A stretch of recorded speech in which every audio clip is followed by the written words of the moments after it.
your presenter. My name is Michael Mills, and I am a retirement specialist here at the Civilian Benefits Center. I'll be giving you your first portion of the briefing, and then I will be followed by my colleague Dante Drake, who will be giving you the benefits portion of this briefing. Next slide. You will see in the question and answer portion, before we get started, you will see links. My name is Michael Mills, and I am a retirement. You will see links to. You got a hot mic. And then I will be followed by my colleague Dante Drake, who will be giving you the benefits portion. Would you please close your mic? Thank you. Someone has an open mic.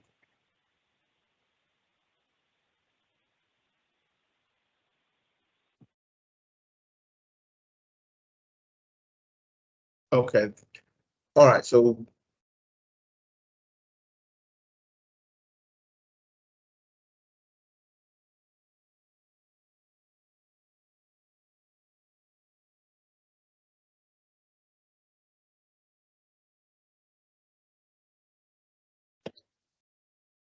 Michael, I think you're muted.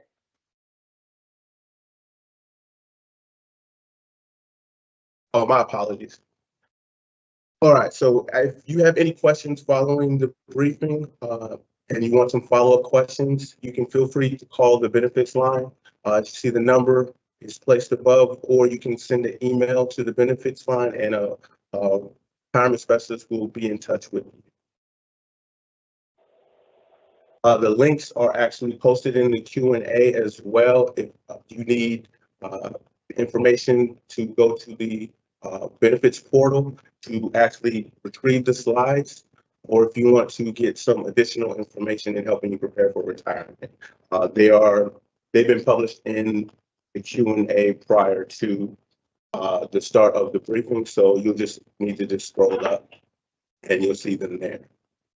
The next slide is fine.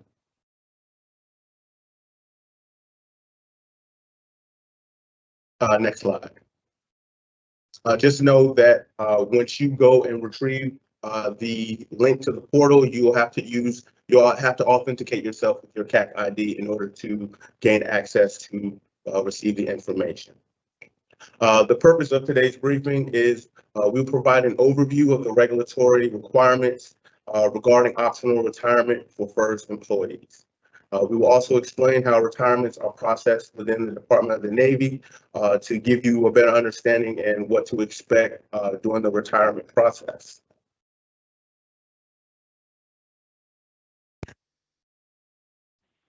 Next slide.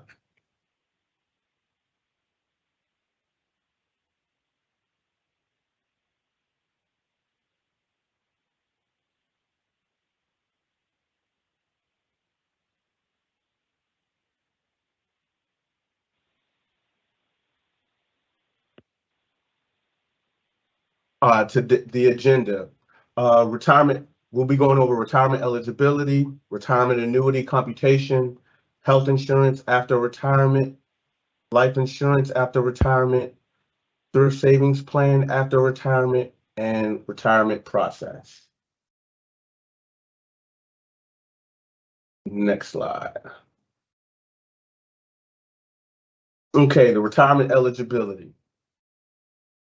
There are 4 optional categories for an employee that can reach for retirement purposes.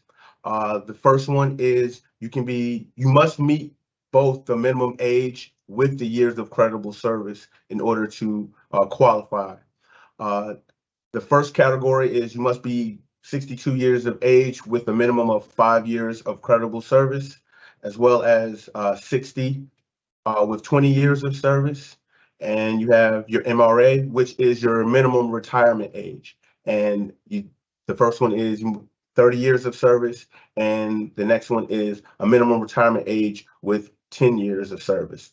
Just to know, if you go out with a MRA plus 10, you will incur a permanent penalty of 5% every year that you're under the age of 62. Next slide.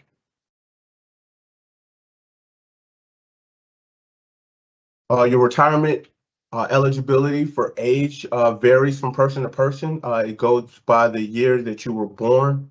Let's see. Once you'll just be able to look to see what year you were born and see how old you have to be, plus any additional months if required. Next slide.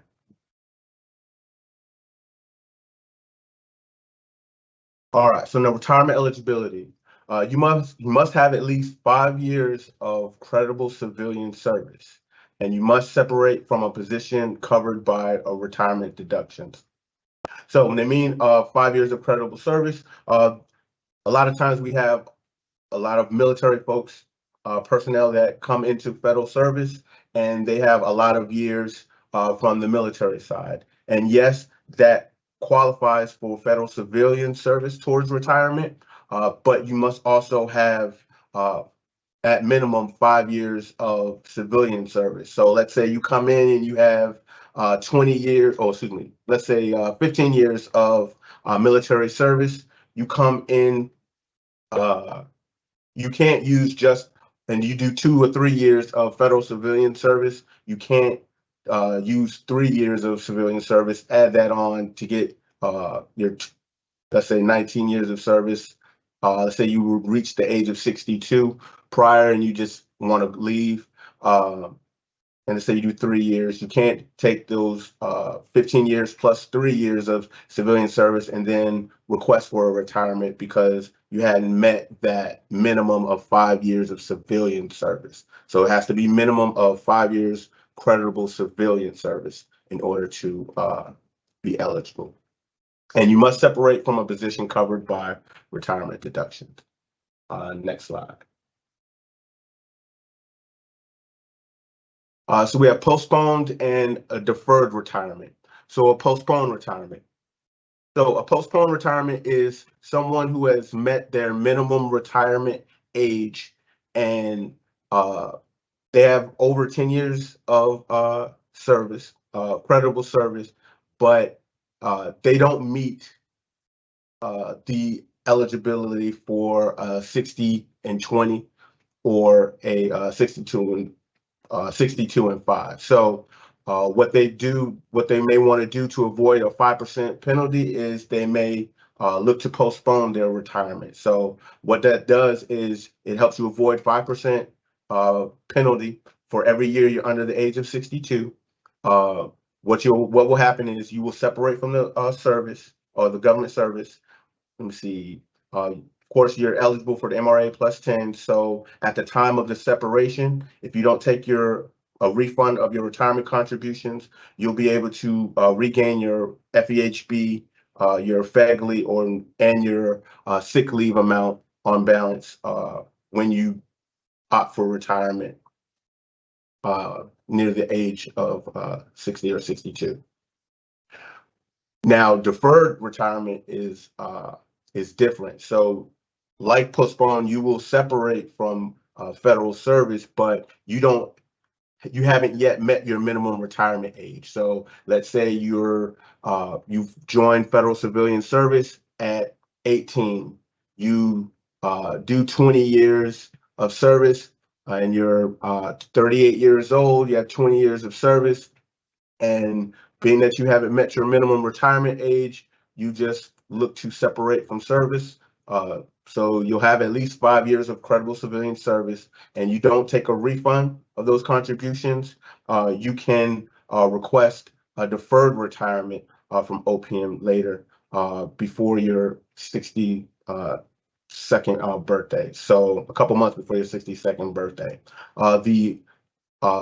The difference is you will not regain your FEHB benefit or your FEGLI or your sick leave balance due to you left prior to meeting the requirements for your minimum retirement age.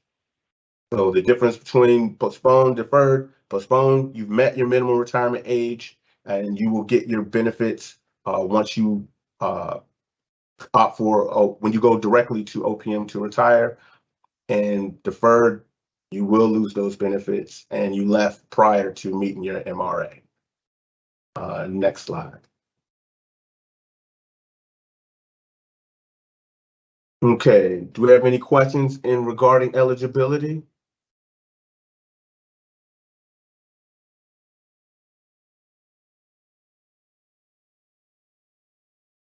Does your sick leave count towards your years of service? Yes, your sick leave counts towards your years of service, but it can't help you reach eligibility. So,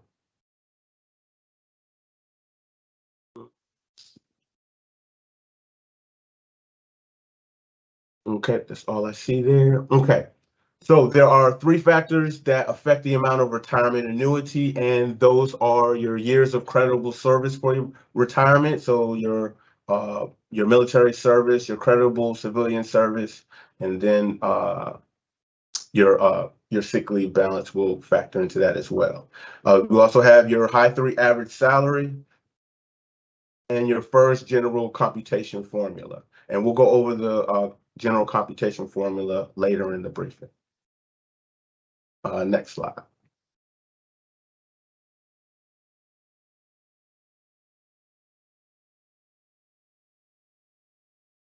Okay, credible civilian service performed as a federal employee, so credible service for retirement. So, of course, your civilian service performed as an employee, honorable active duty military service, and unused sick leave.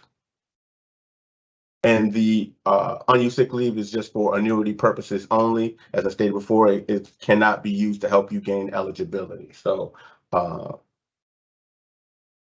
see, so in that instance, we'll use that as an example. So let's say you have 4 years, 9 months of federal civilian service, and say you reach the age of 62, and you have, let's say, enough sick leave to equal the last remaining 3 months that you have on the your sick leave can equal 3 months. Unfortunately, we won't use that in calculating your eligibility to meet the eligibility to retire. So what you will have to do is work those 3 months to first then gain eligibility. And then when we're factoring your total amount of service, we will add the sick leave in afterwards. So you must work until you reach your eligibility purposes. Next slide. Okay, we have credible civilian service for retirement for deposit service. So civilian service not covered by retirement deductions. It's typically called temporary or intermittent service, and it's usually at the start of an employee's career. It may be service under other retirement systems, and the amount of deposit is equal to deductions that would have been withheld based on a retirement plan plus interest. So typically, let's say you came into federal service and you weren't paying into the retirement system. If you're unsure, you can go into your EOPF record and you can actually see uh, in the retirement plan which retirement plan that you fell under at the time. So if it says FICA only, then you were only paying for Social Security. But if and it's typically the retirement code on those SF50s will be a number 2, generate on your number 2. But if you have any questions on if you possibly had deposit service time, then either you can just contact the benefits line and see if a estimate can be done for you, a retirement estimate can be done for you, and they will be able to let you know for sure if you are unsure.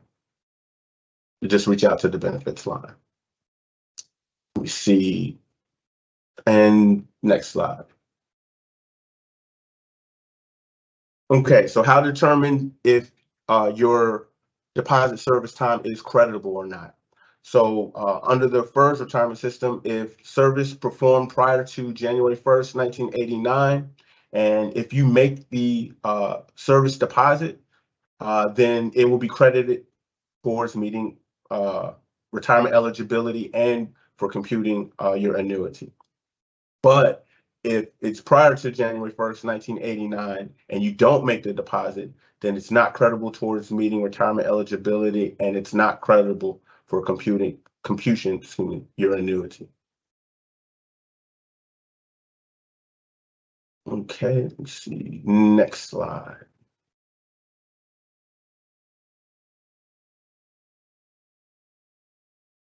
Okay, service performed after December 31st, 1989. If you have deposit service after December 31st, 1988, you cannot make a deposit for that service because it's not credible towards meeting. So it won't be credible towards meeting your eligibility, and it's not credible for computation for annuity purposes alone. So pretty much to save, if you're one of those people who want to go fact check and verify yourself, then when you go in your EOPF record, then you would want to look back before December 31st, 1988, so that you're not you don't have to go too far. So I'm not sure.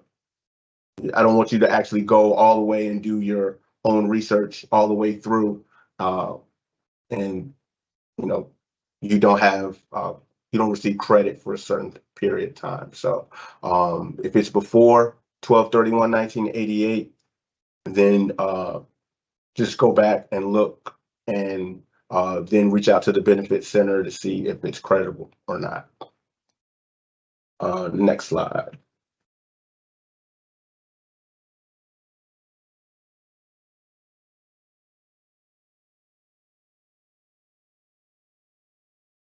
Okay, redeposit service. So service for which redeposit service is service for which retirement deductions were withheld but later refunded after separation from federal service. The amount of the redeposit is equal to the amount of the refund plus the interest over time. Let's see. So next slide. So employees pretty much redeposit, or employees who withdrew their retirement contributions when they left federal service from the retirement fund. Now, let's say you did 10 years of service. Let's say that same 18-year-old did 10 years of service, left federal service, and asked for a refund of his retirement contributions, and then came back into federal service, did another 10 years, and technically has worked 20 years for federal civilian service. And he hasn't paid back his redeposit. If he hasn't made the redeposit, then you'll see that it's credible towards meeting retirement eligibility, but it's not credible for computing his annuity. So his annuity would be based off the 10 years that he paid into the retirement system, and the 10 years that he he was paid back in his retirement refund. It'll be good for eligibility, but he won't get his annuity based off those 10 years. So it would only be based off 10 years instead of 20. Now, if he makes the redeposit, then he'll receive credit, towards retirement eligibility, and it'll be creditable for computing the annuity. So he'll get credit for the full 20 years. Let's see, next slide.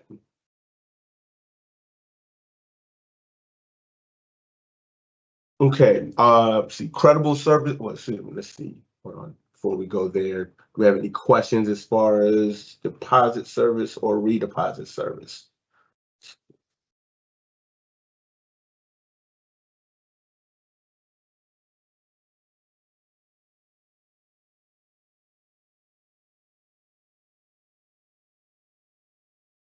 Let's see. I see people asking for specific questions and regarding them specifically. I wouldn't be able to answer like specific questions particular to one person, because at first I don't know your situation. You would just have to reach out to the benefit center. Let's see. Michael. Yes. Hi, Hi, it is a question, just it's kind of specific, but not really. I think the entire group could benefit from it. The Okay. question is, if you served for 14 years in the military and you have 16 years of civil service and you don't buy Mhm. back your military service, are you eligible for 30 years of retirement, or do you have to buy back your military service? So No, you must make the military service deposit in order for the military service deposit to count towards your federal civilian service. So if you don't make the military service deposit, well, he said what, 14 years? So for that military service time that you had, if you don't make the military service deposit, it will not count towards your federal civilian service. Let's see. thank you. If you just give me a second so I can scan through and see if we have any more questions that should be addressed to the entire group. Okay. 1 second.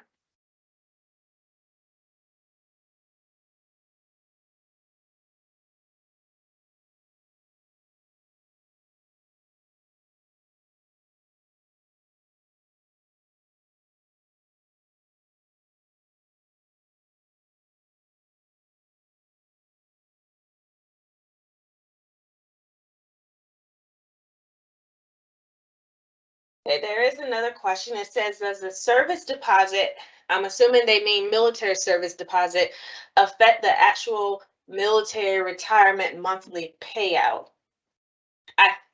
What I think he's asking is, if he makes a military deposit, will that affect his military retirement pay? If I'm understanding that correctly, I think that's what he's asking. If he makes the military service deposit, would it affect his military retirement pay? Yes. No. Uh, if he makes the military service deposit, they are going to be completely separate. Now, if we'll actually end up going into that, the types of military service, that's going to be our next uh, topic to discuss. But we're just talking specifically on deposit service and redeposit service right now. Just Okay, yes. So for that question, does the service deposit affect the actual military retirement monthly payout? As Michael discussed, he will go into that. But if you are retired military and you buy back military time, you unfortunately you will have to waive your military retirement pay. But we will go into that in the next couple of slides.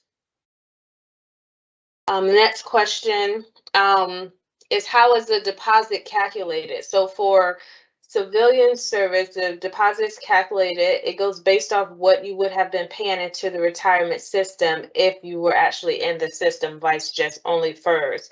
And on top of that, interest is included. So if you had temporary service back in the 80s and you have yet to inquire about, making a civilian deposit, that interest started 3 years from the date in which you actually started paying into a retirement system. So I would look into that. Sometimes the interest is more than the actual what the time would have been if you were just paying into a retirement system. All right, looking for more questions. okay.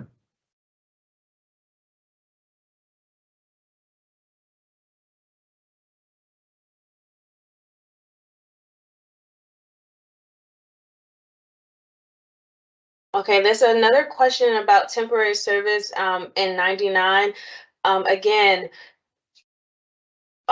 per what Michael mentioned earlier about temporary service, any temporary service performed after 1/1/89 is not credible, unfortunately. So if you had service in the 90s that is temporary, it's not credible towards your retirement.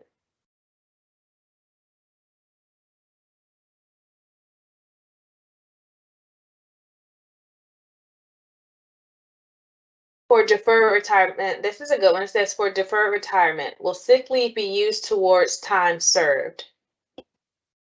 If we recall, when Michael went over postpone and deferred retirement, one of the cons of deferred retirement was that you lose your benefits, which include sick leave, healthcare, life insurance. So to answer the question, no, sick leave will not be used towards your time served. You will forfeit that sick leave.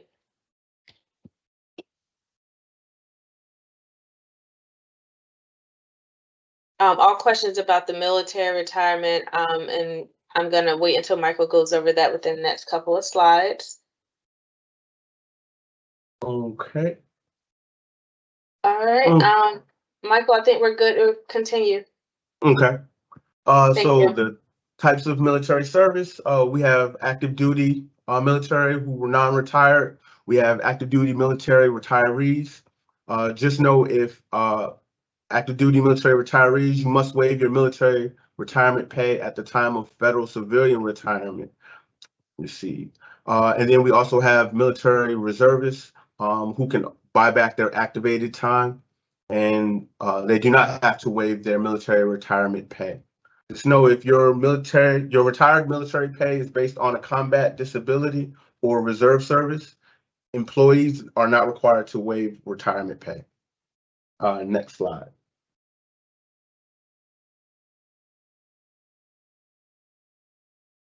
Okay, so active duty military, non-retired.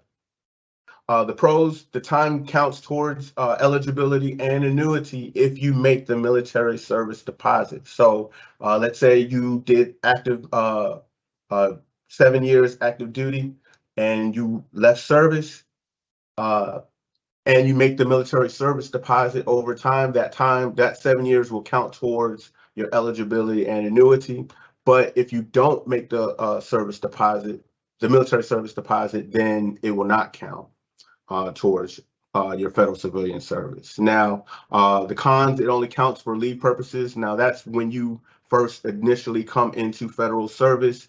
They will see how many years you have that you've done, and they can use that to help you increase in annual leave. But that is it as far as that. So active duty military retirees. Now, the time counts towards eligibility and annuity if you make the military service deposit as well. And the pro with that is, of course, you can still maintain all of your additional benefits like your base access and your VA benefits.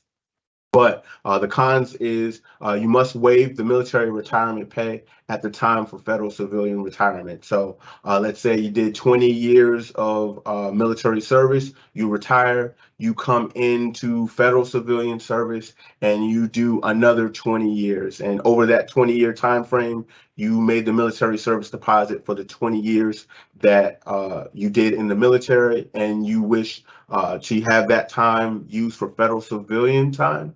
You must waive your military retirement pay. You may make that request to DFAS, letting them know that you're pending retirement, a federal civilian retirement, and you wish to waive your military retirement, and you'll give them the effective date of when that will happen in order for that to happen. So that's the con for it, that you have to waive it. But now military reservists, you can actually, it's kind of like best of both worlds in a sense, because your active duty time counts for federal and military time, and you do not have to waive your military retirement pay. So your active duty time will not count for retirement annuity purposes though, but it can account for eligibility. So such as myself, I have 5 years of reserve or active duty time. I have 20 years in the reserves. So if I made the military service deposit for the 5 years that I have, then it could be used towards my federal civilian service. And it'll also be used towards my military's retired service. But I don't have to waive that when it's time for me to retire. I can keep both of them. Just know that it will not count for retirement annuity purposes, just for eligibility purposes. So meaning those 5 years, by let's say do 20 years, they won't go off my pay when I was in service. They'll only go off my federal civilian pay. Okay, next slide. Michael, before you go to the next slide, I did want to address a few things in the chat in reference to the military retirement pay and deposits and waiving the military deposits. So I think there may have been some confusion, but for those who have been on active duty military service and retired, and you're now in a civilian service appointment, so if you decide to make a military deposit for those 20 plus years that you were in active duty military service, you will have to waive your military retirement pay to combine that 20 plus years, or we'll just use 20 years. You will have to waive your military retirement pay to combine that 20 years of military service active and combine it with your FERS time. Now, if you finish that military deposit before you retire from civilian service, you're still going to be receiving your military retirement pay. But once you retire, that military retirement pay does stop because it'll all be one paycheck now. You'll be receiving one annuity check, and it includes that time, the military deposit, as well as your civilian service. It's all combined under FERS now. Now, you will not lose your TRICARE, or if you're receiving any disability or VA benefits from your military retirement. If you're receiving any of those benefits, those will not be forfeited. So you'll continue to receive that, but that military retirement pay from DFAS that you typically receive, that is going to be waived. I just want to address that. There were a few questions in the chat about that. The only instance that you don't have to waive that retired military pay is what Michael just explained, is if you're a military reservist. Yep. And if another question says, if I retire active duty after 20 years and do not want to credit my service towards FERS, how does that work? You simply do nothing.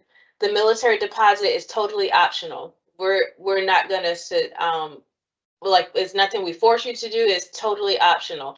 Most people who retire from the military, say it's like a E6, E7, and now they're in federal service, they may be a GS 13 or 14. If they're making a lot more than they did when they retired from the military, in those cases, that's when most of the time they buy back that military retirement. They make that deposit for that time, but not every military retiree or even makes a military deposit. It's totally optional. Another question says, I keep saying military service deposit.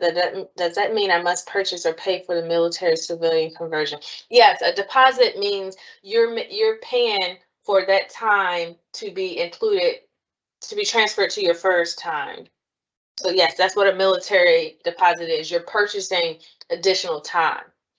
So for example, the active duty, say you were active duty military for only 7 years, you didn't retire, you just got out and now you're in a civilian position.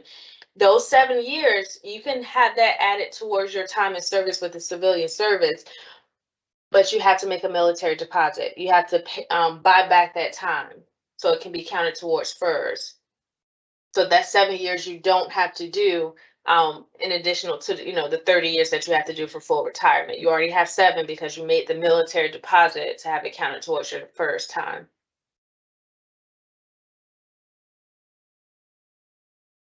All right. Another question. This one goes back to the MRA though. It says they've met their MRA with 35 years of service. Will they have a 5% penalty? The answer is no. If you meet your minimum retirement age and you have 30 years of service, you do not incur any penalties.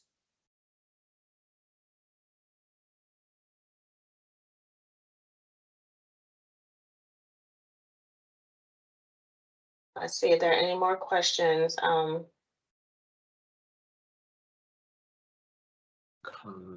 Let's see. It says if you opt to take a deferred retirement, is it possible to change that decision later and rejoin civil service? So with a deferred retirement, all you do literally is you resign from your current position. So right now, if I wanted to do a deferred retirement because I'm going to take a contracting job somewhere, I would resign from my position, and I always have the option to come back. I can come back in 3 years if it doesn't work out somewhere else. I can come back. It's not locking you into a retirement because you're not actually completing any retirement documents until 6 months before your 62nd birthday, and that's for deferred retirement. All right, Michael, I think that's it for now. You can continue. Okay.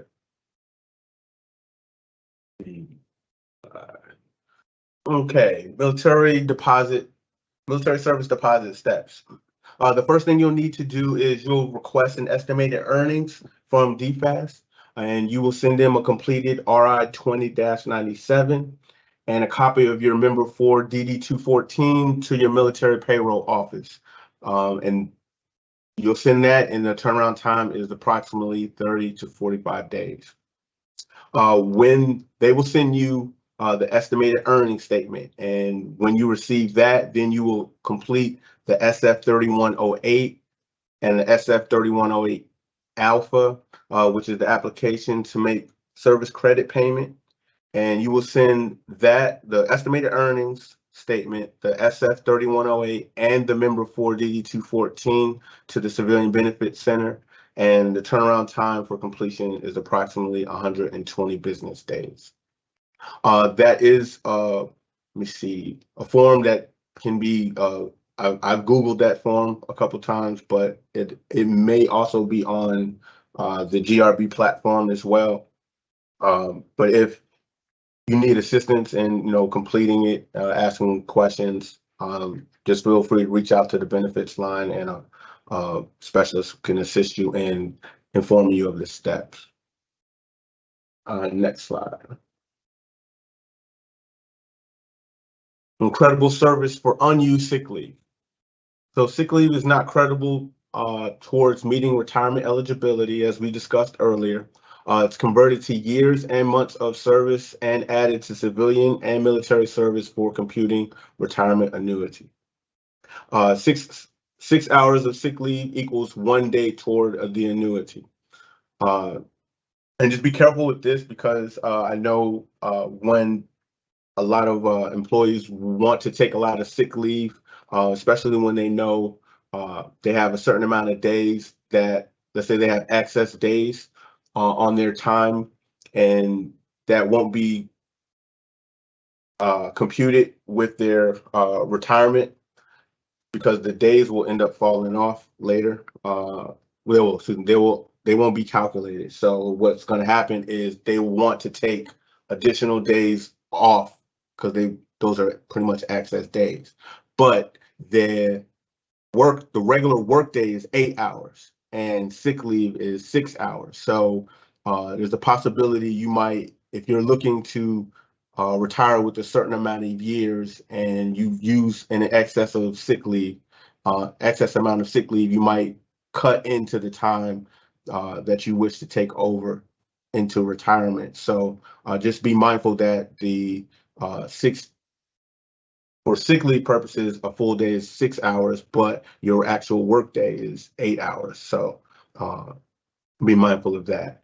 Let me see. So on an example for the next slide, we have 829 hours of sick leave, which is 4 months, 23 days of additional credible service. So we're going to go to the next slide, and we're going to show you how to convert your time on a sick leave chart. So let's say you go in, we had 129 hours. You will look down until you find the number 829, which we will see in the months category to your left. You will scroll over to month 4, and then you will scroll down until you see 829. You would then look to the left. You'll see under months is days, and you will see 829 corresponds with the 23rd day. So we know that 829 is equal to 4 months and 23 days. Now there'll be situations where, if let's say you fall into a category where the number isn't displayed. So after 829, you see 835. So let's say you had 833 days, 827 days. 827 isn't on the chart, so you would just be converted over to the next number, which is 829, and let's see, 829 corresponds also to 22. Oh no, we're doing 820. Yeah, to 23 days. So let's see. Oh, so we had 829 days, excuse me, before, I'm sorry. Let's say we had 833 hours, and we don't see 833, so we'll go to 835, which converts over to 24 days. Let's see. And next slide.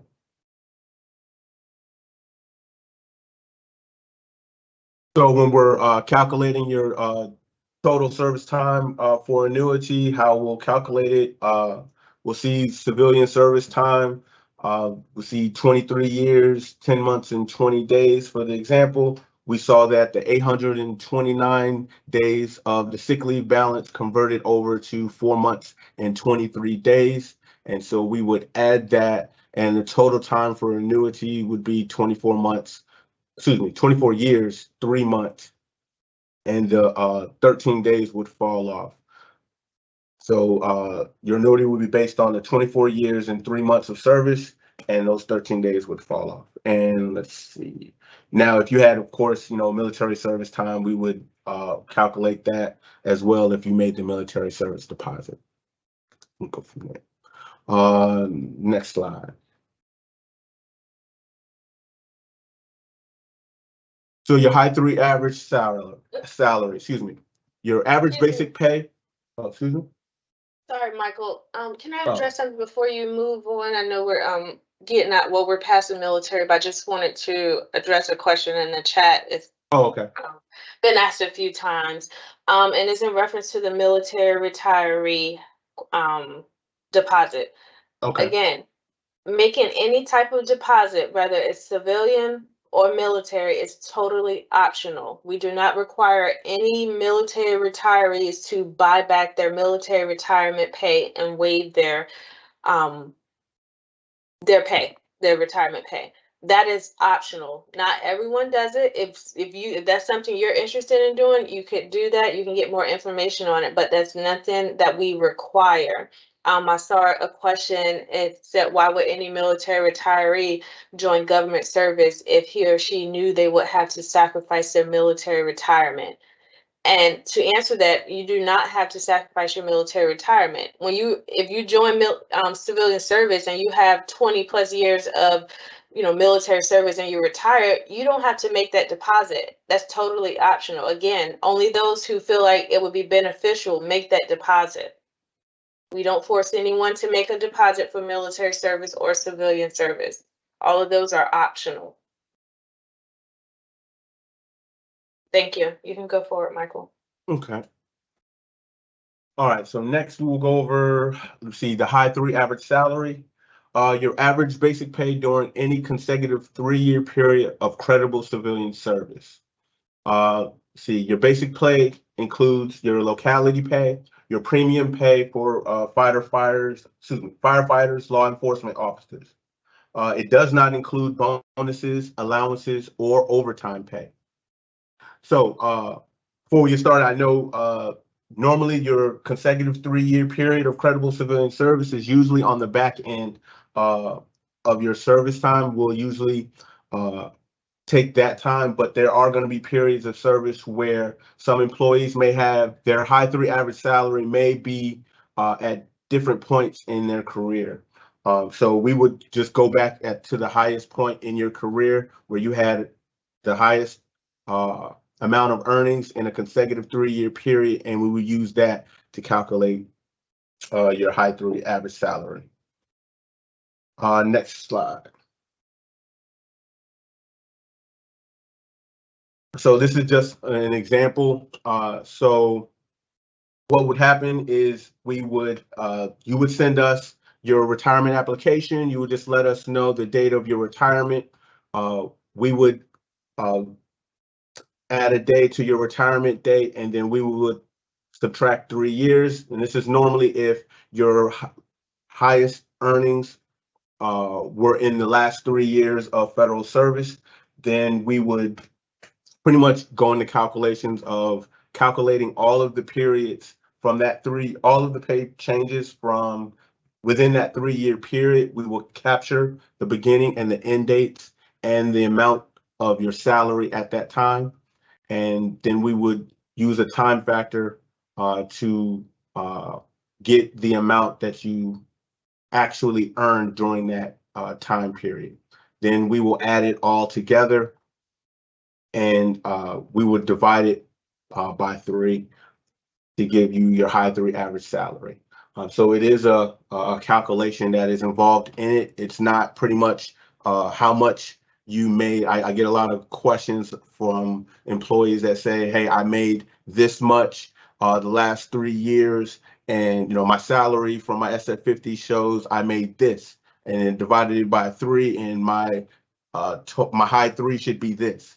Unfortunately, it's not that.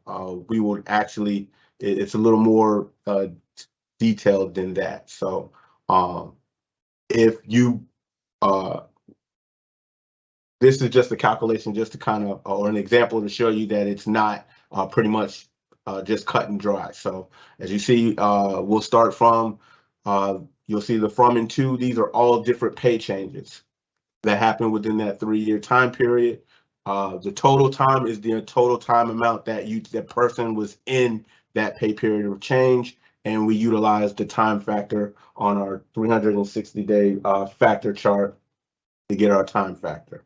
But I request, if you want to know what your high 3 average salary is, then you just reach out to the benefit center. If you're looking to retire within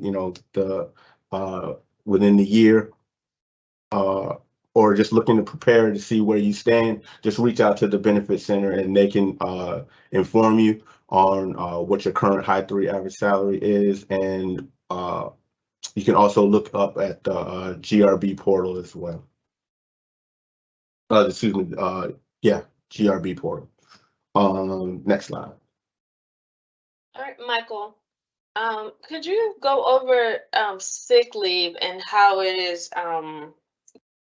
used towards retirement one more time?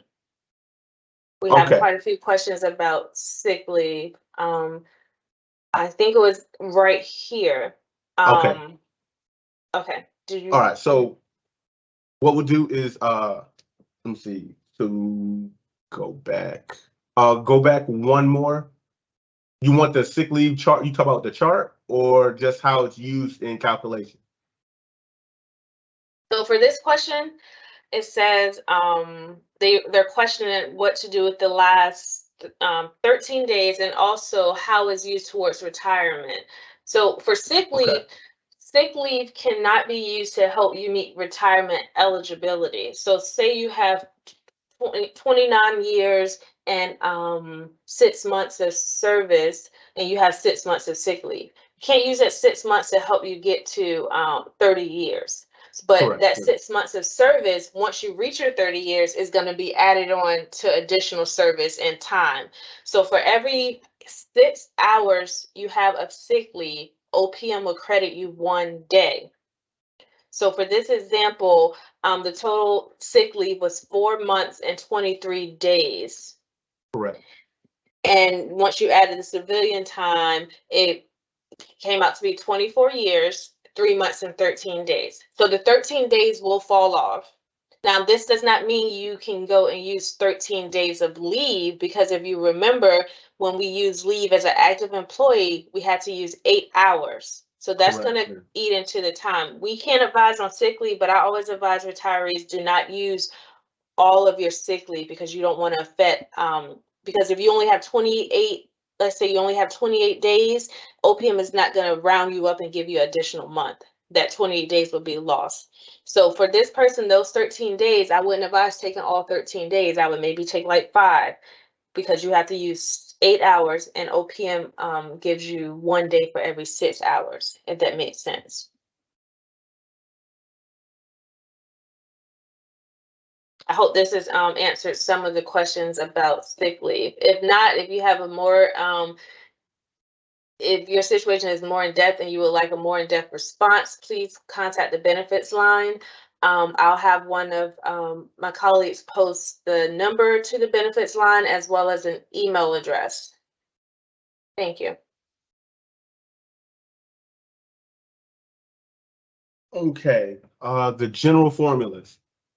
Okay, so you're usually going to fall into either one of two general formulas under FERS. So you have the 1%, or the first formula is the 1% times the years of credible service and the average salary, or you'll have the 1.1% times the years of credible service and times the average salary. Now, the second general formula is only for employees who reach the age of 62 and have at least 20 years of service. So if you don't qualify, if you're not eligible for the second one unless you meet both criteria. Let's see, next slide. All right, so the FERS annuity supplement. So the FERS annuity supplement is an additional annuity paid to certain FERS employees who retire before the age of 62. It's designed to help bridge the money gap for certain FERS employees who retire before the age of 62. It supplements your missing Social Security income until you reach eligibility for Social Security at 62, and it could be affected by employment after retirement as it is subject to the earnings test. So let's say you leave on you leave at the age of 60. Anyone who is below 60 and they leave out on the MRA or retirement, then they are eligible for the FERS supplement. But the only one that is not eligible is for the MRA plus 10, because under the MRA plus 10, you'll receive a penalty for 5% for every year you're under the age of 62. So they're not going to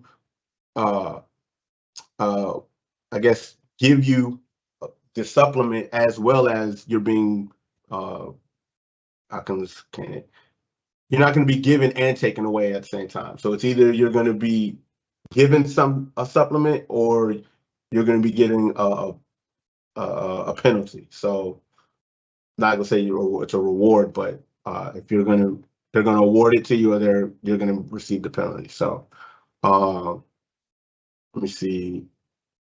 The FERS supplement will stop at, of course, the age of 62. Once the birth month will come, you will receive the supplement, and then you won't receive it anymore after that.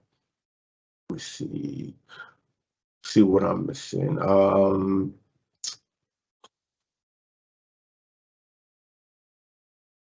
Let me see. We went over MRA plus 10, aren't eligible for it. Oh, that's what it is. Okay, so let's say you leave on a early retirement. If you've been giving a VERA, a volunteer early retirement authority, and you leave on a VERA, then you qualify for the supplement, but you won't receive it until you reach your minimum retirement age. Let's see.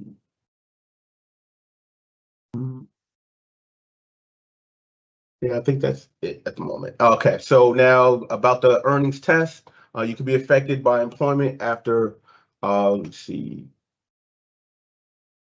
as if you're subject to the earnings test. So let's say you retire and you wish to go get employed again after you retire.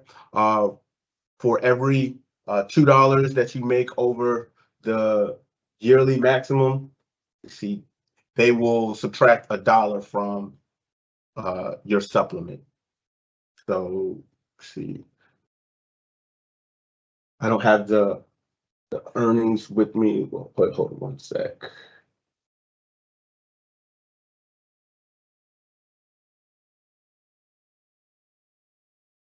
Yes, for 2023, the earnings limit is $21,240. So, and for 2023, if for every $2 that you make exceeding that limit, they will reduce your supplement by $1.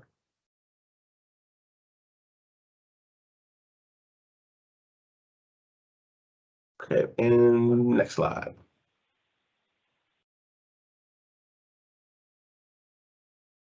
Okay, so reductions to your annuity.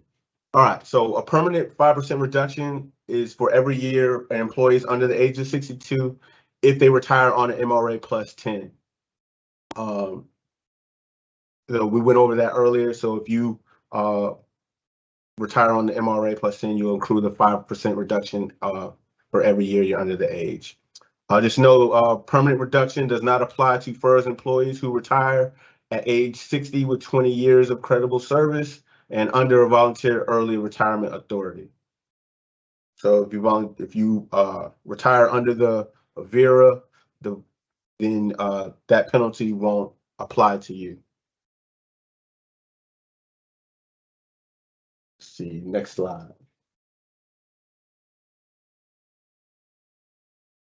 Okay, reductions to the annuity. Also, reductions to provide survivor benefits. So reductions to provide survivor benefits for current spouse or a former spouse. So the current options for the FERS retirement survivor annuity is either 50% of your unreduced annuity or a partial, which is 25% of the unreduced annuity. Now, the cost of it will be 10% of the annuity or 5%. So the 10% is the cost for the full annuity, survivor's annuity, and 5% is for the partial. And it depends on your election, which one you will have to pay. Next slide. This is an example of survivor's annuity. So this example, the employee has an unreduced monthly annuity of $1,000. And let's say on the left, if they wish to get the full annuity, which is 50% of the unreduced amount, which is $500, the employee will have to pay $100 or 10% from his monthly annuity. Yeah, it'll cost him $100 in order to have that benefit. Now, if he chooses on the right side to go with the partial annuity, he will have to only pay 5%, which is $50. And his spouse, if something was to happen to them, would receive $250.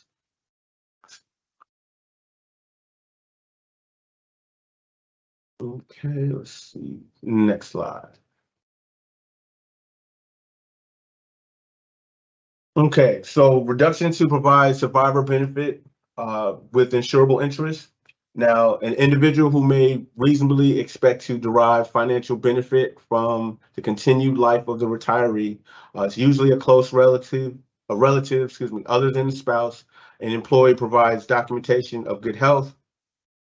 Cost depends upon age difference between employee and survivor, and the cost is between 10% to 40%.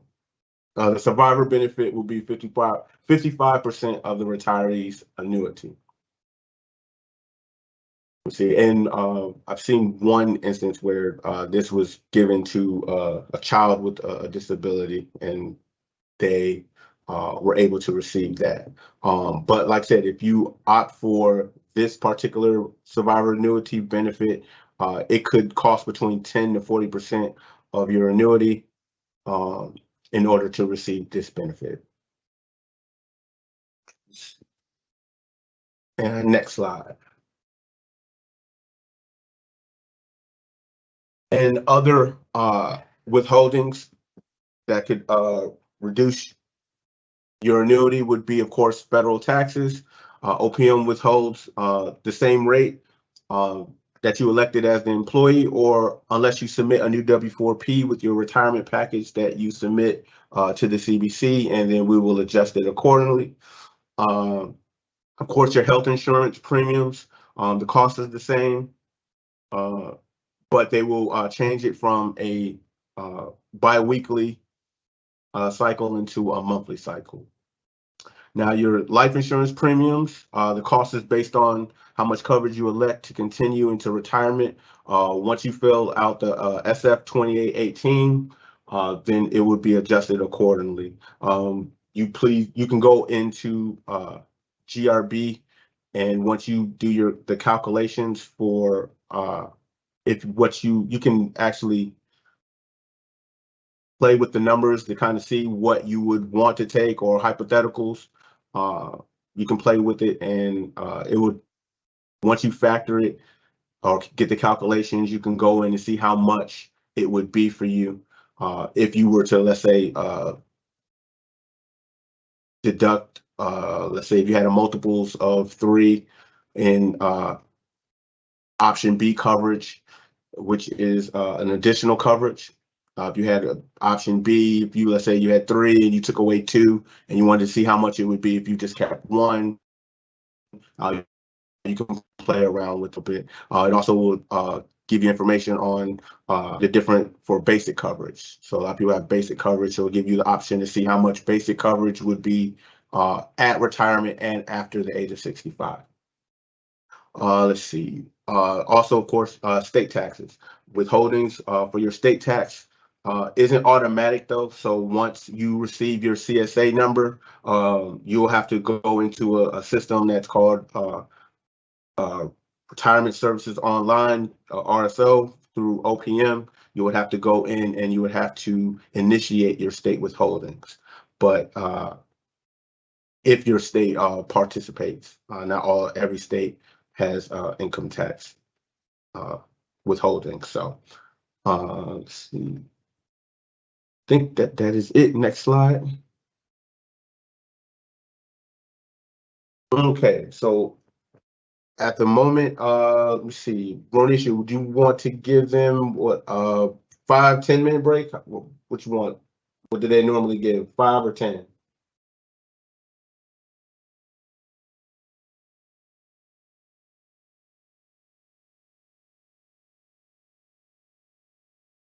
All right, so I have a time of 9:01. We will. Michael, Ronisha had to step away. The Okay. break is normally 10 minutes. 10 minutes? Okay. So I have 9:02 at the moment. So we will return at 9:12, and I will be followed by Mr. Dante Drake, who will provide you with the benefits portion of the first briefing.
Hello and welcome back. My name is Dante Drake. I am a retirement specialist with the Civilian Benefits Center. This portion of the briefing, we will be discussing benefits with the FERS retirement. As mentioned earlier before the break, if you have any questions, you can call the benefits line, and you can also visit the OCHR uh, portal for information in regards to retirement and access the GRB platform website as well. Good morning, Dante. Before you get started, could we just go over a few questions that have come up in the Q&A over the course of the break? Oh, sure. All right. So one thing I keep seeing in the Q&A is I think some people are confused about the MRA retirement eligibility and how the penalty for, MRA plus 10 works. So in order to fully retire and have no penalty, you must have met your MRA, which means your minimum retirement age. And if you're questioning your minimum retirement age, you can refer back to that the chart that was in the beginning of the slide. The link to the slides has been published in a Q&A. So to get your MRA, you would refer back to that, find your birth year, and it'll tell you exactly how old you have to be to retire, to have met your minimum retirement age. So if you've met your minimum retirement age and you have 30 years of service, that is considered full retirement and there are no penalties. Another way to have no penalties, if you have reached age 60 and have 20 years of service. So you are age 60 and have 20 or more years of service, that is full retirement and there are no penalties. And lastly, if you are age 62 and have 5 years of credible service, then you're eligible for full retirement and have no penalties.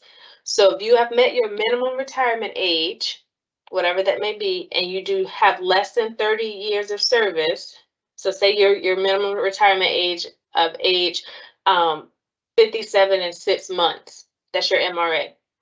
If you have less than 30 years of service, that is now considered an MRA plus 10, meaning you've met your minimum retirement age and you have more than 10 years of service, but you have not met full retirement eligibility. In that instance, you will have a permanent penalty of 5% for every year you're under the age of 62. So once you turn 62, no, the penalty won't stop, it's permanent. It stays there. So one of the ways to avoid that penalty is to do a postponed retirement. And if you have any questions further on this, I would advise reaching out to the benefits line. If you feel like one of these scenarios may, be your case, you may have to go out on a MRA plus 10 and you may have a penalty, please reach out to the benefits line. But if you're age 60 and have 20 years of service, age 62, have 5 years of service, or met your minimum retirement age with 30 years of service, there will be no penalty for you. I hope that cleared up any of the confusion for retirement eligibility.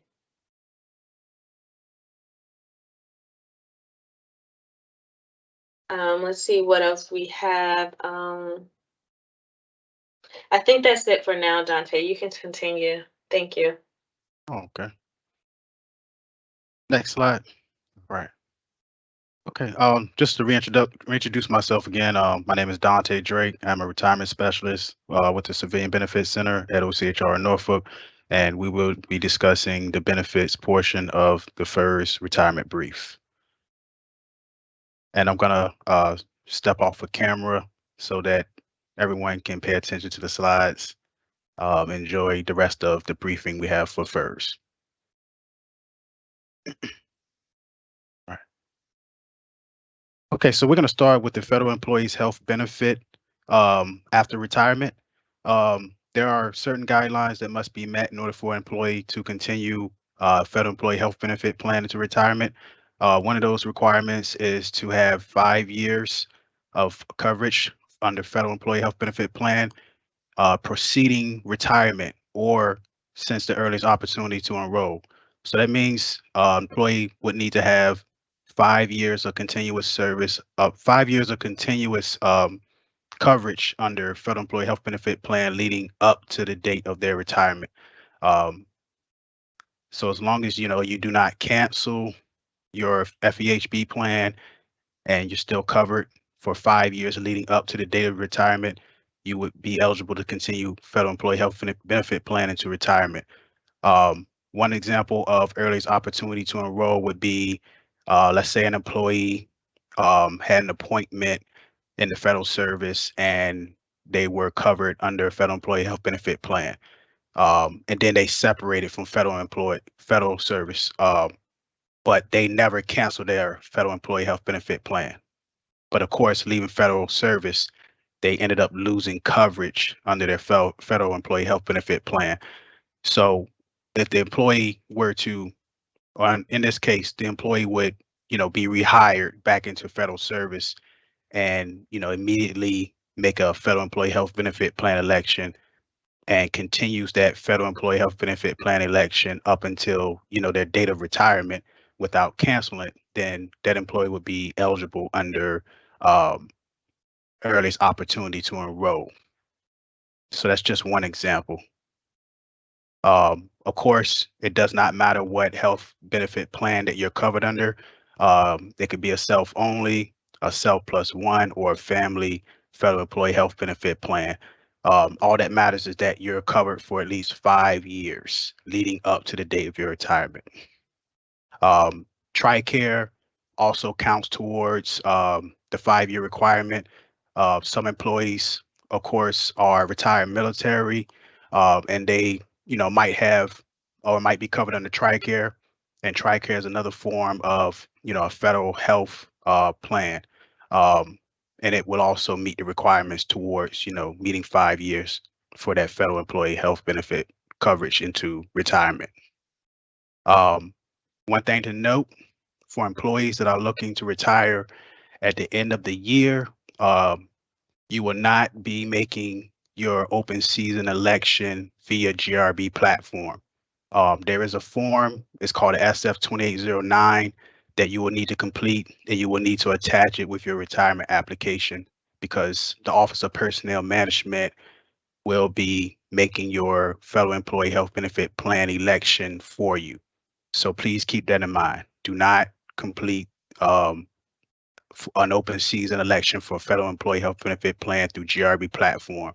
Please submit an SF 2809 along with your retirement package if you're retiring at the end of the year. Next slide, please. All right. So there is a waiver that OPM offers. And of course, there are requirements, to meet that waiver. If you do not have 5 years of continuous coverage, so of course you have to be covered under an FEHB program since October the 1st, which is the beginning of the fiscal year, in which you will be retiring, and you will have to be offered a voluntary separation incentive, which we term a VSIP, or VERA, which is a voluntary early retirement authority. And those are only offered by the commands. So the Civilian Benefit Center, OCHR Norfolk, we do not offer VSIPs or VERAs. Those are through your command.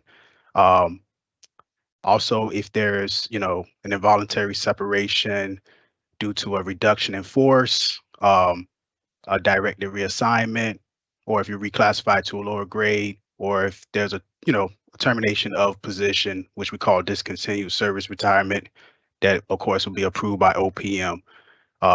So please, if you fall into this category, make sure that you keep that in mind, because you could apply for a waiver to meet that 5-year requirement under FEHB, and OPM will ultimately decide whether to grant you the waiver or not. Next slide, please. All right. So on this slide, we're going to be talking about, coverages after retirement and the types of changes that will be allowed after retirement. Employees do have the opportunity, to cancel an FEHB enrollment. However, if you cancel your FEHB enrollment, you will never be able to reelect your federal employee health benefit plan or have that coverage again. The only exception would be for a dual, federal enrollment. An example of a dual federal enrollment would be an employee that's, covered under TRICARE, or an employee, that is maybe on their spouse's federal employee health benefit plan. That is, if their spouse is a federal civilian employee, with a federal employee health benefit plan. So keep that in mind as a note. Of course, change from self to a family enrollment, to a self-only enrollment. One thing to keep in mind, when you do change to a self-only enrollment, you cannot go to a self plus one or a family enrollment if you make that type of change. And you'll have to wait, of course, until open season if you do want to make, a change back from a self-only enrollment to a self plus one or a self plus family enrollment. So keep that in mind for, those employees out there who happen to have, a spouse that is on their FEHB plan, that if you move to a self-only, you will not be able to move back to a self plus one or a family plan. You have to wait until open season to have your spouse back on your health insurance plan. And of course, with the open season, you can change the type of plan and the options. One thing to note for individuals who are about to become, Medicare eligible, or that are under a TRICARE plan, or who currently are, who already has Medicare, you will have the option to be able to suspend your FEHB enrollment into retirement. A lot of times employees, they'll suspend their FEHB plan due to the fact that the cost of the FEHB, which, can be quite expensive. So if you're already covered under Medicare and you feel as though, you can go without the FEHB plan just to save, some money for your annuity, or, you're covered under TRICARE and, you say, hey, this FEHB is, costing me a lot. You can have the option to suspend the FEHB enrollment. The good thing about suspending the FEHB enrollment is that you'll be able to, get the FEHB back, but only during open season. So you'll always have the option to, get FEHB back if you do a suspension of the FEHB rather than, doing a cancellation of the FEHB. Any questions so far?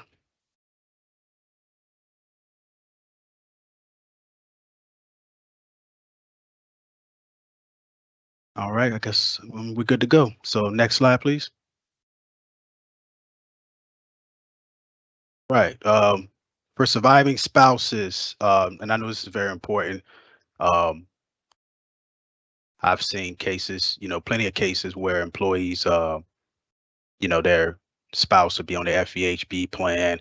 But in order for their spouse to continue to have, federal employee health benefit plan, in the event that, if you're the employee, you have the FEHB plan that your spouse is covered under, and you were to no longer be here on Earth, you would have to, provide a survivor's annuity for your spouse.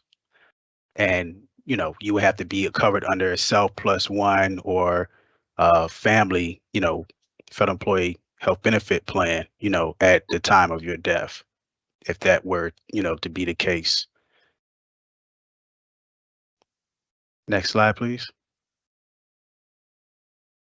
All right, now we're going to be discussing federal employees group life insurance, which is we term FEGLI, after retirement. There is a requirement to continue FEGLI into retirement, one of those requirements is that you have to retire on immediate annuity, be insured, on the date of retirement. And there is a 5-year rule for federal group life insurance. You have to have been covered, for federal employee group life insurance for 5 years leading up to the date of your retirement, or as we discussed earlier, earliest opportunity to enroll. So it's pretty similar to the Federal Employees Health Benefit Plan in terms of, the 5-year rule as far as coverage goes with the health insurance. I'm sorry, with the Federal Employees Group Life Insurance. And this applies to all options. So, of course, you have, the basic, you have option A, option B, and option C. So you have to have had, option A for at least 5 years leading up to the day of retirement, or option B for at least 5 years leading up to the day of your retirement, and option C for at least 5 years leading up to the day of your retirement. So whenever, you have a chance, please check and see what your federal employee group life insurance coverage is, and just try to make sure that you have at least 5 years coverage, for, option A, option B, or option C, depending on what type of federal employee group life insurance coverage that you currently have now, because that's what's going to be used to determine what'll be eligible for federal employee group life insurance into retirement that you'll be able to carry. Of course, you cannot convert to an individual policy. So individual policies, will not be allowed for you to continue federal group life insurance. Because once you convert to an individual policy, you will not be able to get federal employee group life insurance again. Any questions for me?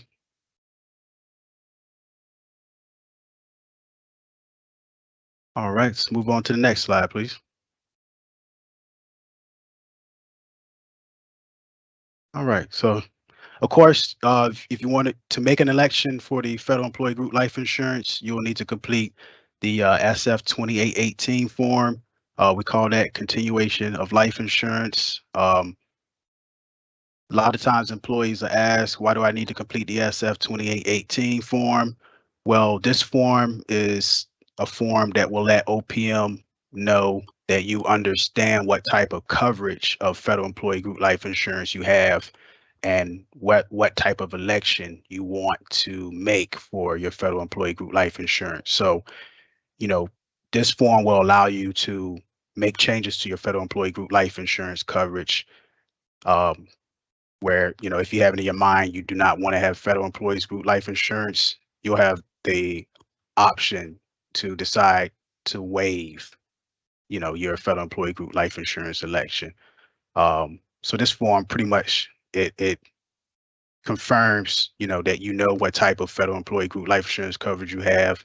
And it also confirms that you understand whether you want to continue federal employee group life insurance coverage into retirement or not, and what type of federal employee group life insurance election you want to carry into retirement. So this SF 2818 form is very important. That's why it's required to be submitted along with your retirement application. So that way OPM will know and understand that you acknowledge the type of FEGLI coverage that you currently have, and what you want to do with your FEGLI coverage into retirement. So as of March the 14th, 2022, OPM stated that wet signatures were no longer a requirement for your FEGLI forms.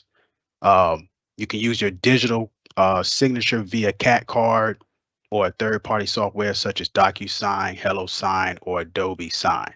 So just keep that in mind when you're completing, your FEGLI forms, in particular the SF 2818. So you can sign that form via CAT card signature electronically. Next slide, please. All right, so now we're going to be talking about the basic portion of your life insurance and the amount for it. In this example, we're gonna show an employee that has an annual salary of 97,500. So to find out the amount of your basic insurance, what we're gonna do is we're gonna round to the next exact $1,000, which in this case 97,500 would equal $98,000, and then we're gonna add $2,000. So that's where the plus $2,000 comes in. So when we add $2,000 to the rounded 97,500, which would give us $98,000, once we add $2,000 to the $98,000, that would give us $100,000. So in this example, an employee with a salary of $97,500, their basic insurance amount would be $100,000. Next slide, please. On this chart that you see in front of you, this is the cost. This is the cost, after retirement for your basic life insurance. We have 3 different elections you can make for your federal employee group life insurance for the basic portion. We have a no reduction, we have a 50% reduction, and we have a 75% reduction. We're going to start with the no reduction. So if you choose to take a no reduction, that means that the value amount of your basic life insurance, it stays at the same, amount. It will not change. And there is a cost before you turn age 65. And the cost before you turn age 65 is going to be $2.5967 per $1,000. So for every $1,000 in value, you'll have to pay $2.5967 for.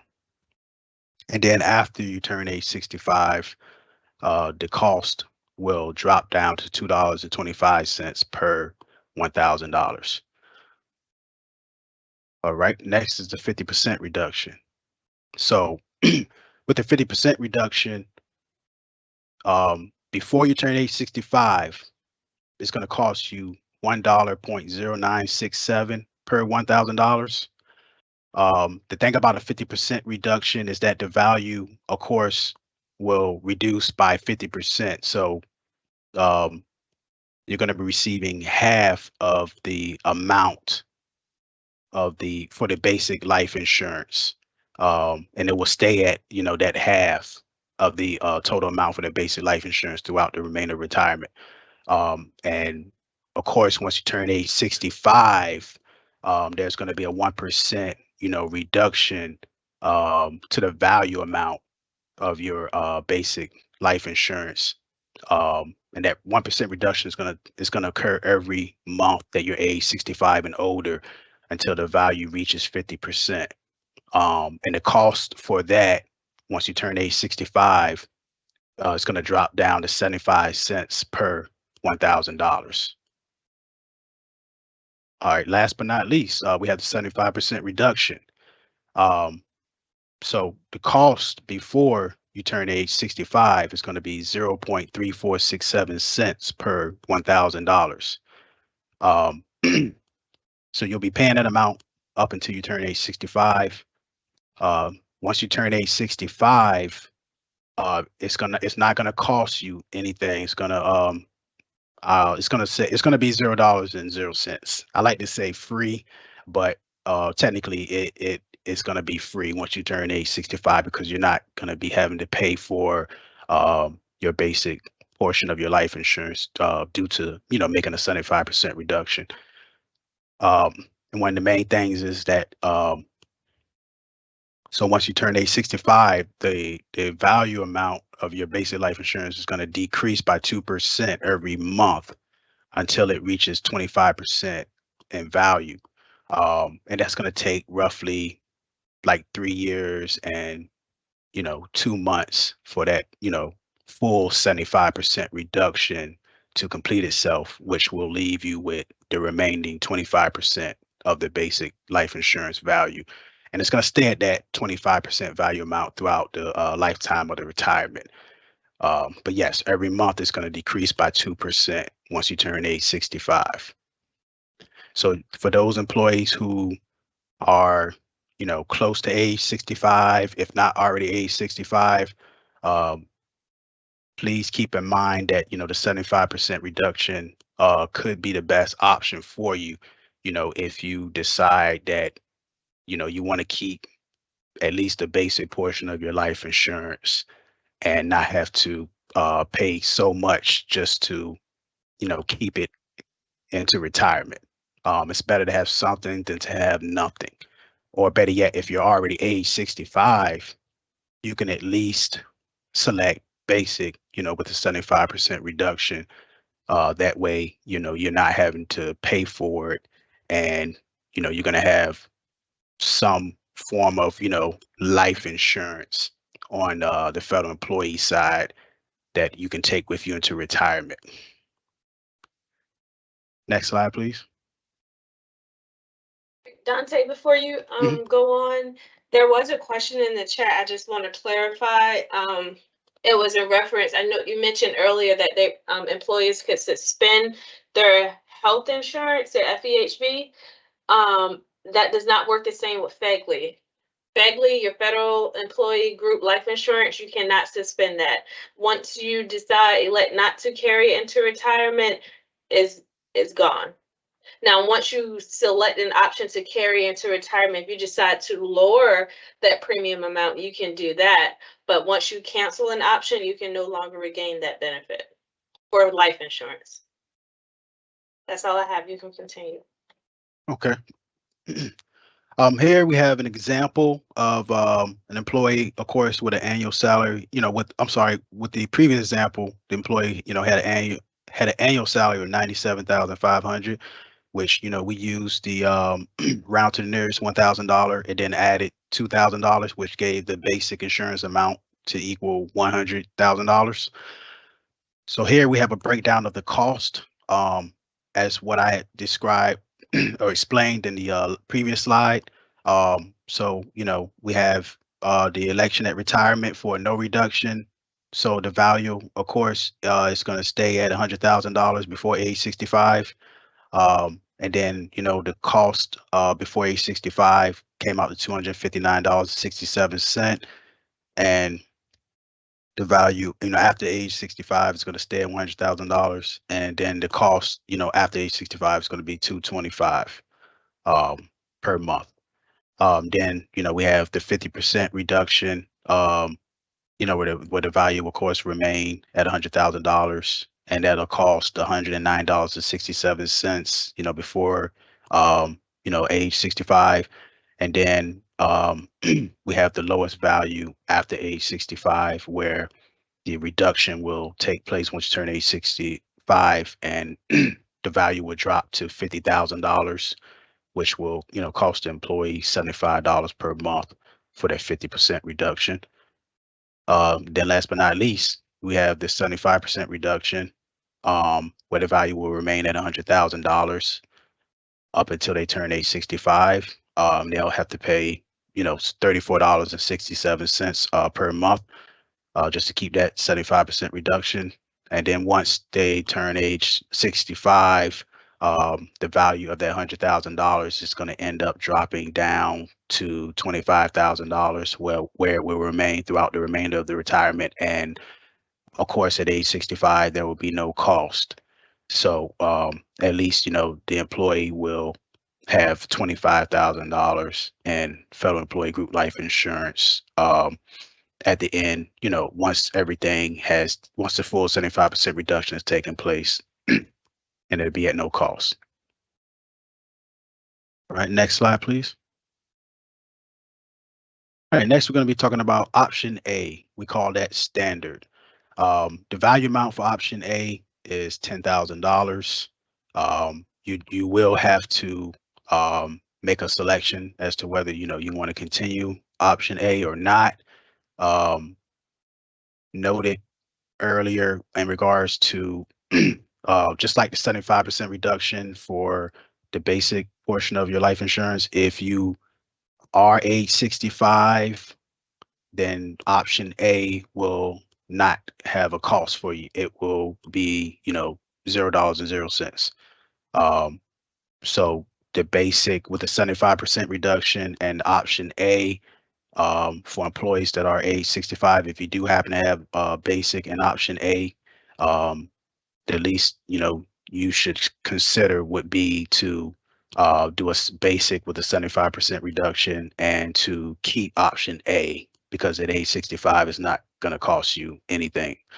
And of course, we have a chart below that shows different age groups, and it's it's in 5-year increments.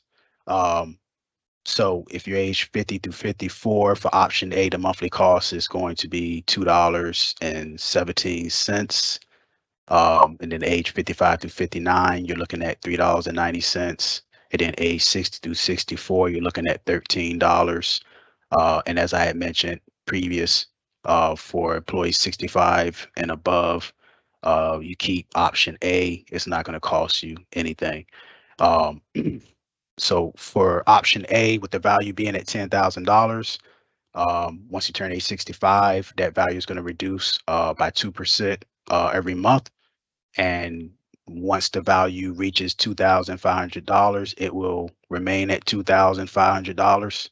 And you cannot, elect to retain a higher value, because option A automatically reduces down to $2,500, where it will remain throughout the remainder of the retirement. Next slide, please. Okay, option B. Um, Option B tends to be the most expensive portion of the federal employee group life insurance. Um, Option B, you have 5 multiples you can choose. So you have, 1 through 5 multiples. And option B, of course, it's based upon, your final salary. So the multiples are based upon, how many, what your salary once you go to retire. Of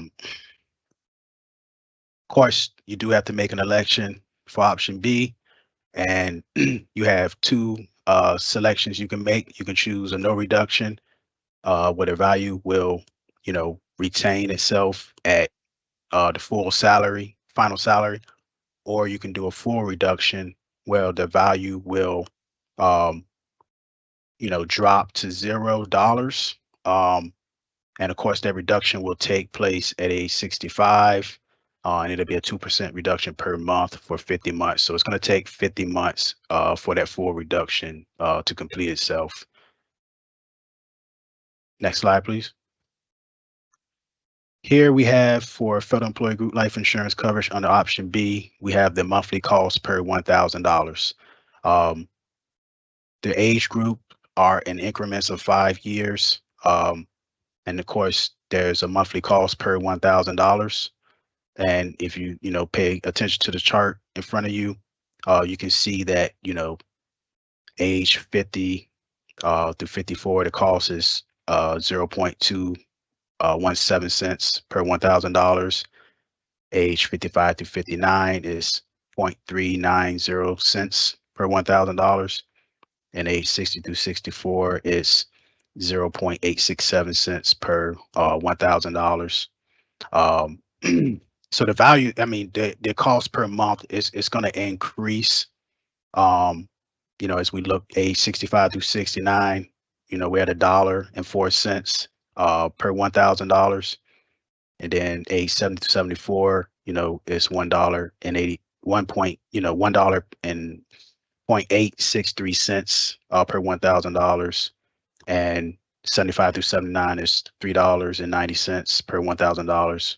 Where at age 80, it's going to cap off at $6.24 per $1,000.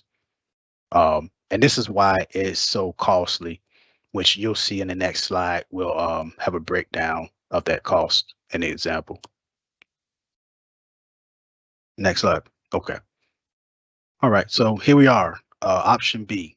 In this example, we have an employee with a salary on the date of retirement at $99,500. That's going to round up to $100,000. So the value amount for basic option B would be $100,000. And we're going to give this employee, 5 multiples of option B. So we're multiplying that final salary times 5, which would give us a total value at retirement of $500,000. Okay. We have our age group breakdown. We have our value for full reduction election, and we have our cost per month for full reduction election. We have our value for reduction election, and then we have our cost per month for no reduction election. We're going to start with age 55 through 59. The value, of course, is not going to reduce up until you turn age 65. So the value is going to remain at $500,000. And the cost per month would be $195. And this is for, a full reduction. And if they were to do a no reduction, the cost would still be the same at $195, dollars. Next, we're going to go to age 60 through 64. The cost per month for full reduction is going to go up to, $433.50. And then once, if we're going to do a no reduction election, that cost is still going to be $433.50. The big, this is what we should be paying close attention to for those employees who are going to select a full reduction. At age 65, there's a 2%, reduction that we discussed earlier per month until the value is at 0. So if you're doing a full reduction, once you turn age 65, it's going to cost you $0. You're not going to have to pay for it. But if you decide that you do not want to do a full reduction and you want to do no reduction, then of course the cost is going to increase. An employee will be paying, $520, with $100,000 by 5 multiples, which will equal $500,000 at value. That's how much an employee would, be paying age 65 through 69, $520 per month. So for, full reduction, employees age 65 and older, and they do a full reduction, they're not going to be paying for their option B portion.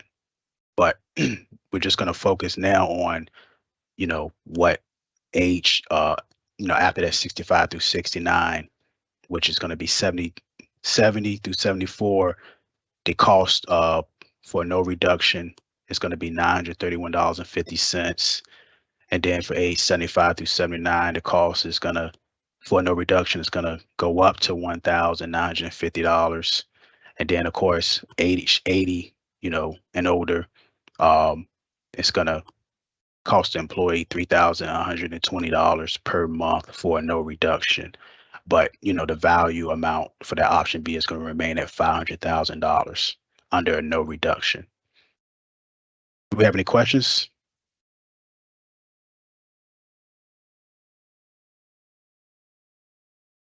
Okay. We can move on to the next slide, please. All right, option C. So option C is for a family, just for a spouse and children.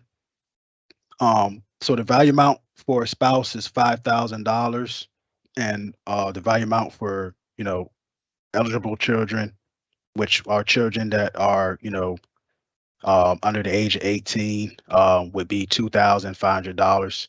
And you have, of course, up to 5 multiples to choose. So just keep that in mind. You have 5 multiples where you can, pick for option C, and this is typically designated for spouses. I know employees, that are retirement age, they tend to have children that are, age 18 and older. So if you have children that are age 18 and over, they will not be eligible for the option C. But if you have a spouse, then your spouse is still eligible for the option C. So just keep that in mind. On the SF 2018 form, you will make your election for option C. You can decide how many multiples of option C that you want to have into retirement. And you, just like option B, you can elect whether you want to have no reduction, where the value will retain itself in full value, or you could do a full reduction where at age 65, the value will reduce by 2% every month for 50 months until, it's at, $0, which would be no value. And, option C would not be an option any longer due to that full reduction. Next slide, please. All right, so here's the breakdown cost for option C. Option C, it's the cost is per multiple and not based on the salary. So option C tends to be pretty manageable in terms of cost. So, if you decided, hey, I just wanted to choose, one multiple, then this would be the cost, per multiple. If we were to, just select one option C with one multiple. So age group, 50 to 54, you have $1.80 per multiple. 55 to 59 is going to go up to $2.88 per multiple. Age 60 to 64 is going to cost you $5.27 per multiple. And then we have age 65 through 69, where it will cost you $6.13 per multiple. 70 through 74, $8.30 per multiple. 75 through 79, $12.48 per multiple. And then at 80, it's going to cap off at $16.90 per multiple. And that would be, the remainder for the retirement. So that is the cost per multiple per age group. Next slide, please. Dante, if I could interrupt briefly, I just want to make clarify something that was stated earlier. All children are covered under option C until age 22, not age 18. It's age 22. Okay, I just want to 22. make that. Yes, sir. Age 22. All right. So sorry about that. Yeah, the correction is the correct age is age 22. It's not 18. So for any employees out there, who do happen to have children, that are, under the age 22, then they will be eligible, for option C as well. All right. Moving along with option C. We using this example right here for an employee that has option C with 3 multiples. The value, of coverage for a spouse would be $15,000 because, for a spouse, one multiple would be, $7,500. So we'll multiply that times 3 and we would get $15,000 in this example. And then of course, for children, it's $2,500 per multiple. And when we multiply $2,500 times 3 multiples, we get $7,500, per child. And if you're looking at the chart, you'll see the breakdown for the different age groups. And we have, of course, the value for full reduction and the cost per month for a full reduction election. And we have the value for no reduction election. And then we have the cost per month for no reduction election. And this works somewhat similar, to option B, as we had discussed in the previous slide. But of course, the cost is very different. and less, not as expensive as option B. Okay. um, and I'm just gonna give a quick, breakdown of the cost in this example. So we at age 55 through 59, of course, value for, full reduction, the value is going to stay the same up until they turn age 65. That's when, the value will reduce by 2% per month until the value is at 0. So the cost for the age 55 to 59 is going to be $8.64 in this example, up until, they turn age 65, where it will cost them, $0. And then of course, age 6 to 64, it's going to go from $8.64 to $15.81, where the value, once they turn age 65, they're not going to have to pay for it anymore. And you're going to have a 2% reduction until the value is at $0. And then, with age 70 through 80, if you do a full reduction election, you're not going to be paying for it. Of course, that's quite obvious by now, at least. All right. Now we're going to look at, the value for no reduction. The value amount is going to stay where it's at. With this example, so the spouse is going to stay at $15,000. And then of course, the child, as long as the child, is at that key age 22, older, then the value of, that child is still going to be eligible, for the option C. So with the no reduction value, the cost is going to be 55 to 59 is going to be $8.64. Then age 6 to 64, it's going to be at $15.81. Then 65 through 69 is going to go to $18.09. And then, of course, age 70 through 74 under no reduction election is going to go to $24.90. Age 75 through 79 is going to go up to $37.44. And then age 80 is going to cap off, at $50.70 with a no reduction election. So hopefully option C, even if you do not choose to, you can always, if you have more than one multiple, you can always, bring it down to one multiple, and that might be more financially advantage, to your advantage. So at least that way, you're having a little extra to add to your fellow employee group life insurance plan. All right. Next slide, please. Okay, this form right here, this is the SF 2018 form. This form is very important, as we had discussed earlier. This is where you make your election for your fellow employee group life insurance. On this form, this is where you acknowledge the type of federal employee group life insurance coverage that you currently have upon date of retirement. And this is where you will make your election of how much federal employee life insurance coverage that you want to continue into retirement. And this is the form that OPM will review and, file, in your retirement package as the coverage that you're going to have into retirement. Please keep in mind when you're filling this form out, make sure you confirm what type of federal employee group life insurance coverage you have, because this form, it must be error-free. So on this form, if it's going to ask you questions about option A, option B, and option C. If you know you do not have option C or option B or option A, I know I said it in reverse order, but if you do not have option A, option B, or option C, please select the box that says I don't have option A, or the box that says I don't have option B, or the box that says I don't have option C.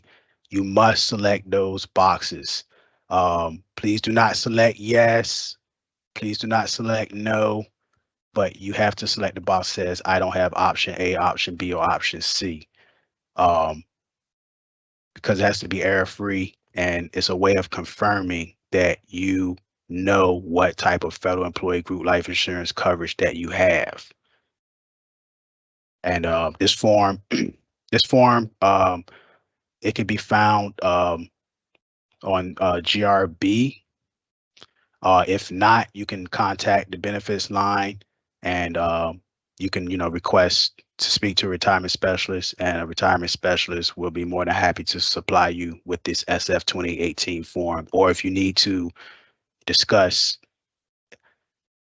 what type of coverage you currently have and you're unsure about how to fill out the SF 2018 form, you can contact the benefits line to request to speak to a retirement counselor, and the retirement counselor will be more than happy to help you complete the SF 2018 form and let you know what type of federal employee group life insurance coverage that you have.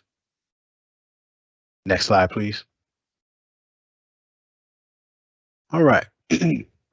So, of course, with the federally coverage, you do have payments that'll go out, and you do have beneficiaries.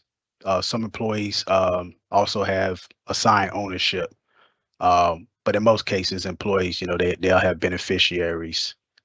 But if you are assigned ownership, if you do have assigned ownership of your life insurance, or vaguely, they will pay the benefits first to the beneficiaries, designated by your assignees, or second, if there's no such beneficiaries to your assignees. And if you did not assign ownership, and then if there is a valid court order, or vaguely will, pay the benefits in accordance with that court order. Next slide, please.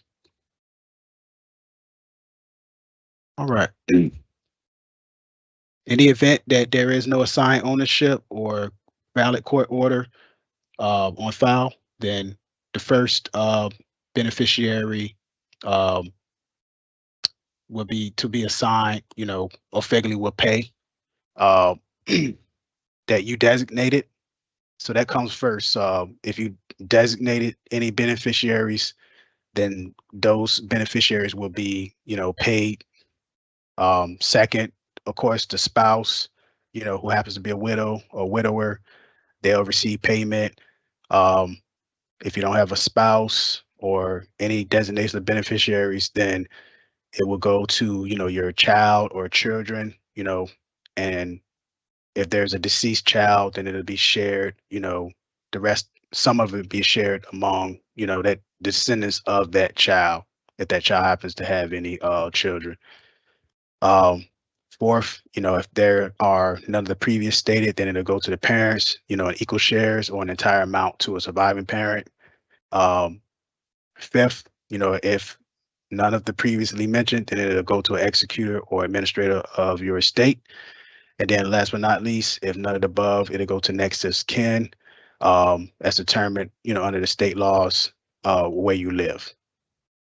So if you do not want to have any kind of confusion about the payments of your federal employee group life insurance, if you were to no longer be on earth, the best thing for you to do would be to complete a designation of beneficiary form, so that way you'll know and have the peace of mind of, where your federal employee group life insurance payments will be going to and who will be receiving them. And we have the beneficiary forms listed right now on this slide. So you have the SF 2823, which is the life insurance beneficiary form. That form will be your designation of beneficiary form for, your spouse or your children or anyone that you feel deemed necessary to receive, benefit to be a beneficiary of your life insurance policy. Then we have what is the FERS beneficiary form. We could talk, that's the SF 3102. So that's for your FERS, retirement, where you can, decide who will receive any benefit, from the FERS side. And then we have the SF 1152, which is unpaid compensation beneficiary. That's more suited towards, employees who, might have been deceased while still employed. And then last but not least, we have the TSP3, which is your TSP beneficiary form that will decide who would be the beneficiary, of your TSP and its account as far as funds. And you can, of course, go to the OCHR portal and you can find these beneficiary forms. All right. So now we're going to discuss the thrift savings plan after retirement. Of course, if you have a thrift savings plan, it's a voluntary tax deferred, retirement savings or investment plan designated for federal employees or members of the, armed uniform services. You do have, the IRS elective deferral limit for 2023, which is at 22,500. Of course, the thrift savings plan is similar to, like a 401k, for companies, private, private employment outside of, federal employment. So it's similar to that. And of course, it's a savings plan, where, money is gaining interest and it's used, to help, when you're in retirement. FERS employees, of course, they receive the agency matching, of 1%. And, agency matching is, up to 4%. And then, you have the 1% automatic, agency contributions as well. You can make your changes to your elections at any point in time, while you're an employee. So just keep that in mind. If you do need to make any changes and, that you want to retire, say next year, and you contact TSP and your account, with your TSP account, you might not want to, go so aggressive. You might want to just remain conservative with your TSP elections up until, you get close to retirement and you feel comfortable with your TSP account. You can do that with the people over at TSP. Of course, you have the traditional TSP, which is pre-taxed, which means that the taxes are applied upon withdrawal. And then you have a Roth TSP, which is, after tax, compared to, at the time of, your withdrawal from your, TSP account. But of course, employees do have the option to have, both. They can have a Roth or traditional TSP. And you are strongly encouraged to contact TSP at 1-877-968-3778, or you can visit their website at https://tsp.gov. So yes, please reach out to TSP and inquire, about your account information, just to make sure that you're on track. And you can also communicate with TSP to find out what options that would be available to you upon, retirement. Next slide, please. All right. So with TSP, there is a catch up for employees. They can make additional, contributions to their TSP account, which, is tax deferred. There is a limit set by the Internal Revenue Service for 2023 for the, for regular in addition to your regular contributions. So that limit is $7,500. And of course, in order to be eligible for the catch-up contributions, you have to be age 50 or older at any point in time during the calendar year. Even if you turn 50 on December 31st, of the year, you're still eligible. Be in a pay status, and you also be able to self-certify that you'll reach, the elected deferral limit for regular contribution to your TSP account or, other eligible employer plan. So just, keep that in mind, for the employees that are wanting to get the best out of, the TSP and they feel like, they want to make, extra contributions just to, have the TSP part of the house for retirement, um, you know, to be beneficial towards them in retirement. Any questions so far?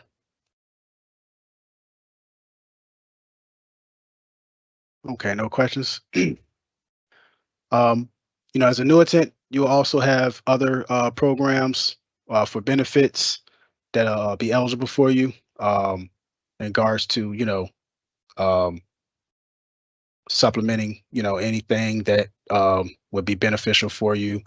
You do have the federal long-term care insurance program. Here we have their number. You can contact them. I know a lot of times employees are unsure whether they have federal long-term care.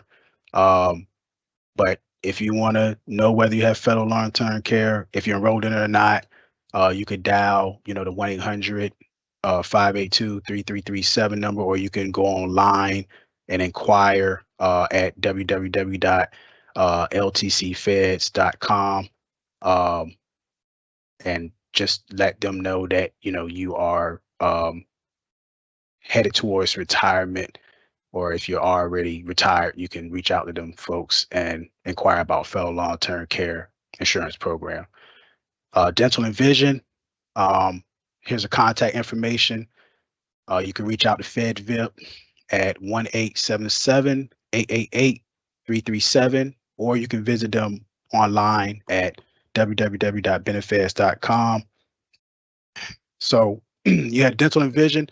You are strongly encouraged to reach out to FedVip, preferably, I would say, during the month that you are to retire, just to let them know that you are going to be retiring, because they're going to they're going to have to bill you your dental and vision statements due to the fact that, you're going to be taken off of the defense finance and accounting system, where you're not going to be, receiving payment through federal service through DFAS, because DFAS will make the payments for your dental and vision insurance program. So please reach out to FedVip and let them know that you are retiring. And I would do that preferably the month that you're going to retire, so that they can, bill you your dental and vision statements via mail, and you can pay those out of pocket, to continue your dental and vision insurance coverage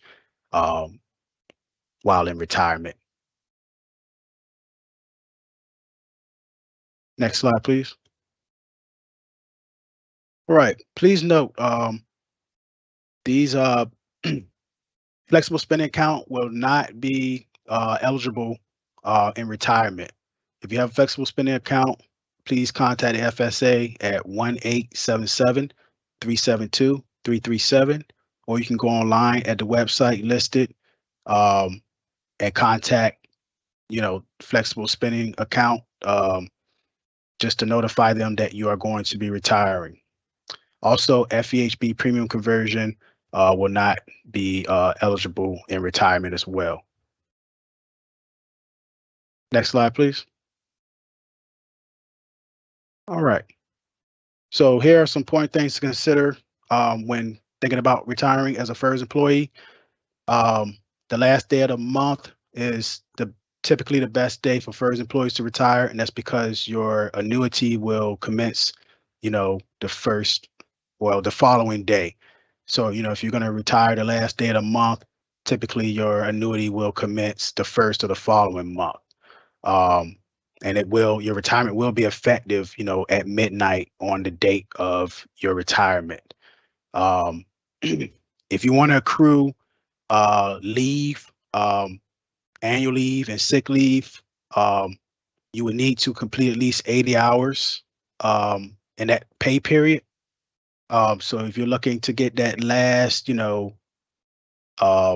of annual leave and sick leave per pay period that you're used to, just make sure that you have at least 80 hours in that last pay period that you are retiring. Of course, there is the FERS voluntary retirement application, which is the SF 3107 you'll need to complete. And related forms would be a marriage certificate if you're married, and DD 214, member copy number 4 for any active duty military service. Those forms are required to be submitted along with your retirement application. You can make changes to your retirement application, but you must make those requests in writing because your retirement application is a binding legal document. So, once you get assigned to a retirement counselor and you have that retirement counselor's contact information, you can email that retirement counselor to let that retirement counselor know that you want to make, any type of change in regards to your retirement application, because that's, for documentation purposes. Next slide, please.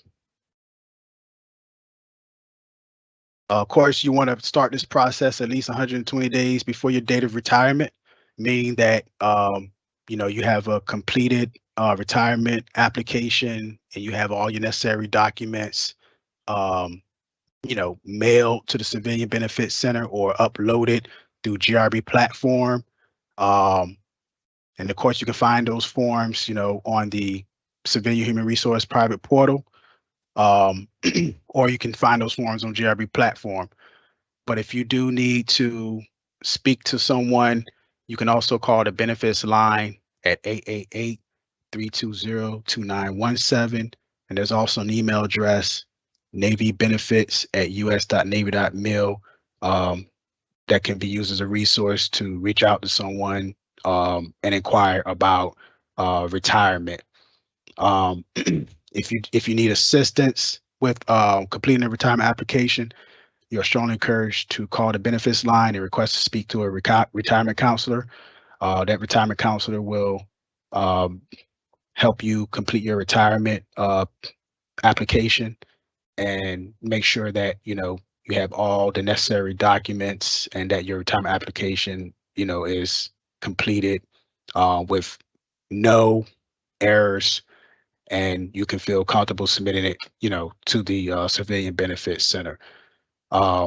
Most importantly, you will have to notify your supervisor of your retirement, and one of the options is you can mail your retirement package to the Civilian Benefits Center.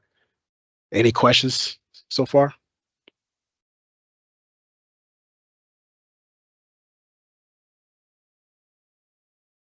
Okay, next slide, please. Here we have the mailing address to the Civilian Benefits Center.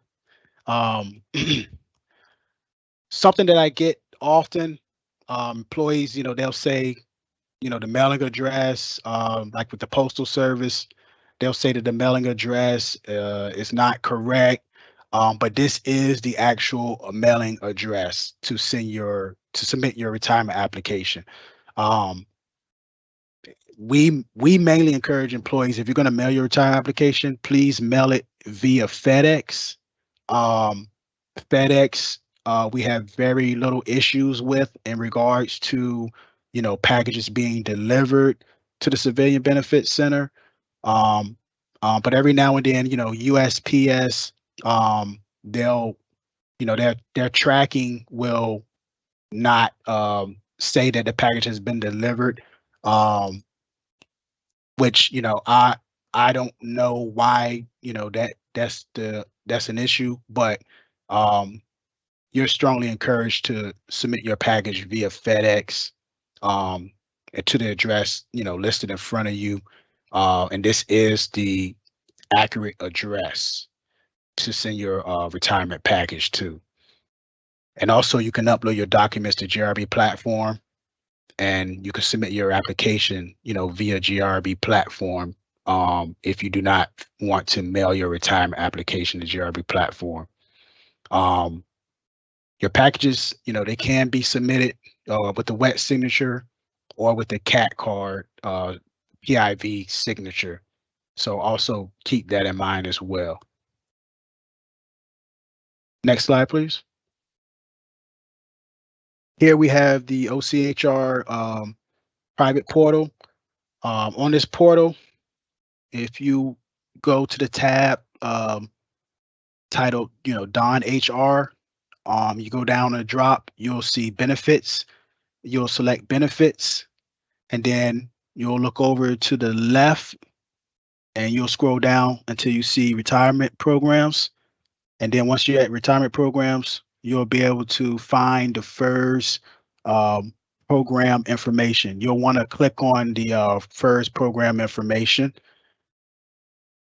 which will take you to the screen. And you'll be able to look over to your right, and this is where under My Tools, you'll be able to find GRB platform and other resource tools that that employees can use in terms of finding information in regards to their employment. But GRB is what we're going to focus on. GRB platform, formerly known as EBIS. So once you're in GRB platform, you'll see an icon with somebody laying in the beach chair with the sun in the background. You'll want to click on that icon. Once you click on an icon, it'll bring up your retirement information. And you can view, information about your retirement and what's projected for you in retirement. You also can create an estimate by clicking on the retirement calculator. Also, you have the retirement dashboard, and that's where you can find the application. So if you want to complete the application online, you would click on retirement dashboard. All right, so here is an example, of the retirement dashboard. You'll see a bunch of icons with, red flags that you'll have to click on, and information, there's different sections will pop up and you have to complete them. Once you completed them, you can, hit the review button once the flags turn green, and you'll see that on the next slide. So all the flags that were red have turned green with green check marks. That means that each section was completed, successfully. Then, you can click on review to review your completed application. Next slide, please. All right. So the main thing is that we need for everybody to be on the same page in order for a successful retirement to happen. You're strongly encouraged to contact the benefits line. The more information you can acquire, the better it's going to be for you. Or if you just so happen to have questions, and you need some clarity, feel free, call the benefits line. And a retirement specialist will reach out to you and answer any questions or concerns that you might have. So here's the process as far as what's going to happen. An electronic request for personnel action through DCPDS will be sent to the Civilian Benefit Center. So that request for personnel action, we term that RPA, and that is the SF52.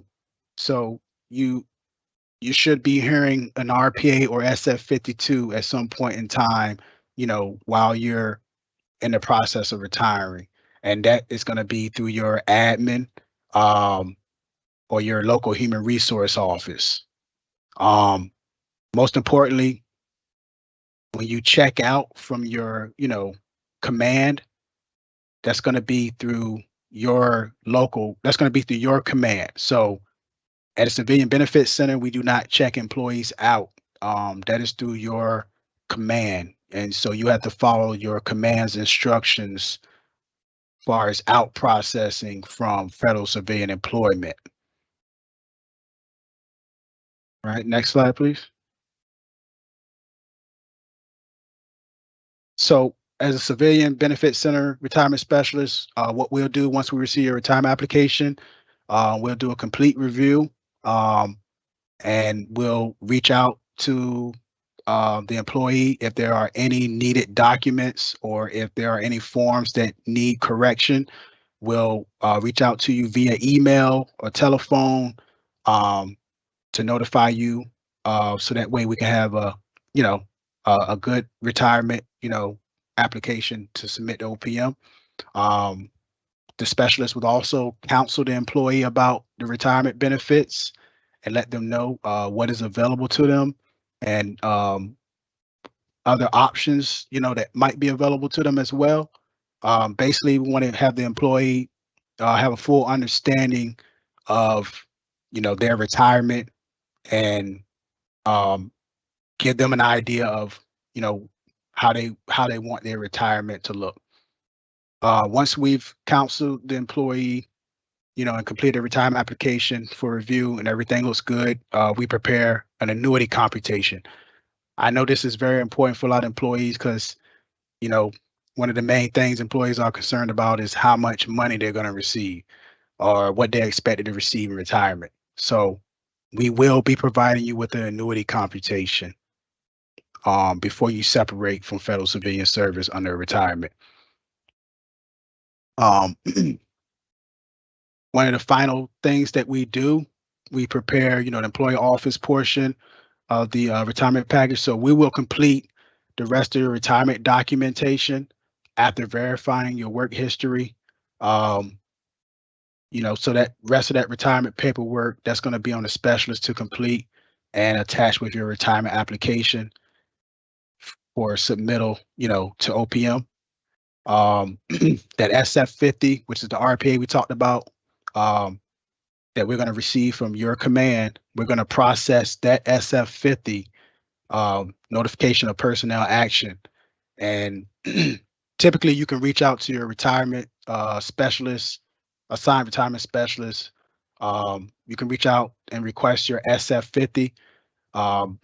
So give it like, a few days or perhaps a week after your date of retirement, and you can reach out to your retirement specialist and request that SF50. That's if you want your SF50. So just keep that in mind as well. Once we do complete an estimate for you, we'll be emailing you your estimate via DoD Safe because it has to be encrypted. So it is very important that you're checking your personal email. We want to get you into the habit of checking your personal email because when you separate from federal civilian service, you're no longer going to have your federal, government email address. So, make sure you're checking your personal email address, which is the email that you should be using on your retirement application. All right. Next slide, please. All right. So this specialist will contact the employee and give them a final counseling. The final counseling will be thorough, and it will let the employee know that everything is complete and that there are no more documentation needed from the employee. And it will also give the employee a full understanding of what to expect, after their date of retirement. What we will also do at the Civilian Benefits Center is we will submit your retirement package by FedEx to Defense Finance and Accounting Service within one pay period of your retirement date. Next slide, please.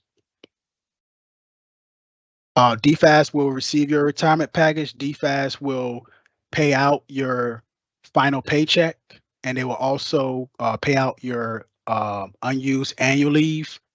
You should be receiving that unused annual leave paycheck within 2 to 4 weeks after your date of retirement.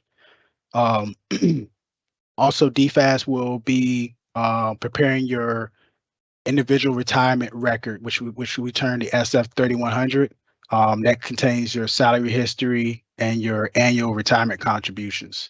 Once DFAS has closed out your payroll records, they will attach your individual retirement record to your retirement package, and DFAS will then mail your retirement package to OPM. And that's going to be within 3 to 4 weeks after OPM receives your retirement package. So OPM will receive your retirement package once DFAS finishes closing out your payroll record. So DFAS will then have to mail the retirement package to OPM. Next slide, please. All right. So OPM, they will send you an acknowledgement letter, and you will receive this acknowledgement letter within 6 to 8 weeks from your date of retirement. In the acknowledgement letter, they'll be giving you your CSA number, which is your civil servant annuitant number. Please safeguard that number. That number will be used for identification purposes whenever contacting OPM in regards to your retirement. OPM will also give you your interim retirement checks, and that'll be within 10 to 12 weeks from your date of retirement. While you're in the interim pay status, OPM is expected to give you at least 80% of your expected monthly annuity during that interim time, and you will not have federal taxes come out during that point in time, and you will not have any health insurance premiums or any federal group life insurance premiums come out during that period of interim payment. But you will still be covered for health insurance, and you will still be covered for federal group life insurance if you happen to have federal employee group life insurance and federal employee health benefit plan. OPM will then provide you with another estimate, which will be your final estimate after they've done their computation and looked over your retirement records. So OPM will adjudicate your retirement package and finalize it for you once they've received your retirement package. And of course, OPM will be able to answer your questions about retirement benefits, and you are to communicate with OPM while you're in an interim pay status. Next slide, please. Okay, so this pretty much concludes the FERS brief for today. And if there are any available questions, you are strongly encouraged to call the benefits line, which you can find in. Dante, Yes. what we're going to do, we're going to go through and this is the question period. So we're going to go into the chat and give you some questions that can benefit everyone. One thing I do want to do a correction to, OPM will compute, do the final computation on their annuity, but they will not provide that to the employee. The employee will get a booklet once they're finalized, once the retirement is adjudicated. They will get a booklet based on what their annuity is going to be and also what benefits they are enrolled in. So right now we are going to do some chat questions. So let's see what we can find. One question is, when is the retirement application submitted if you choose to defer retirement?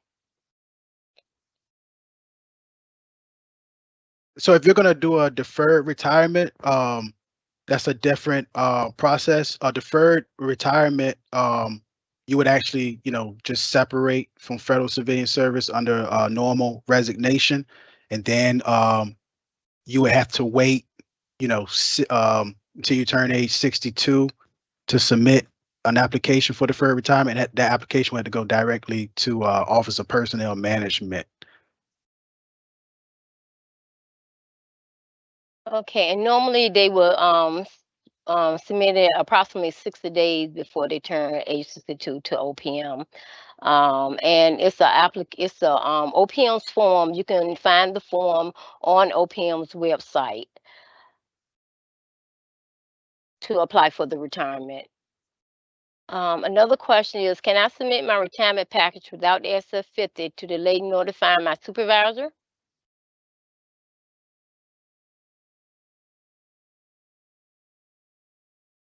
So the employee's asking, can they submit their retirement package to their supervisor without the SF50? Well, they want to submit their retirement package to us without the SF50 because they want to delay notifying their supervisor. Yeah, so you can submit your retirement package to the Civilian Benefits Center, but just keep in mind, you will have to notify your supervisor and your local human resource office that you are going to be retiring. You don't want to blindside, your command.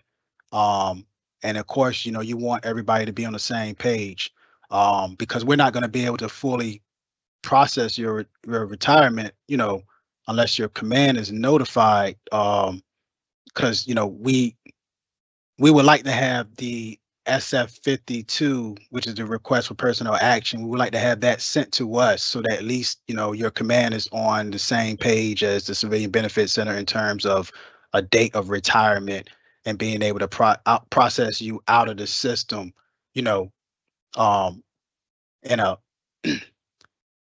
in a good manner, so to speak. Okay, another question is, if you are 50, age 50 with credible 20 years of service, are you then considered retiring under VERA? So the Vera, as stated, the Vera is only offered by command.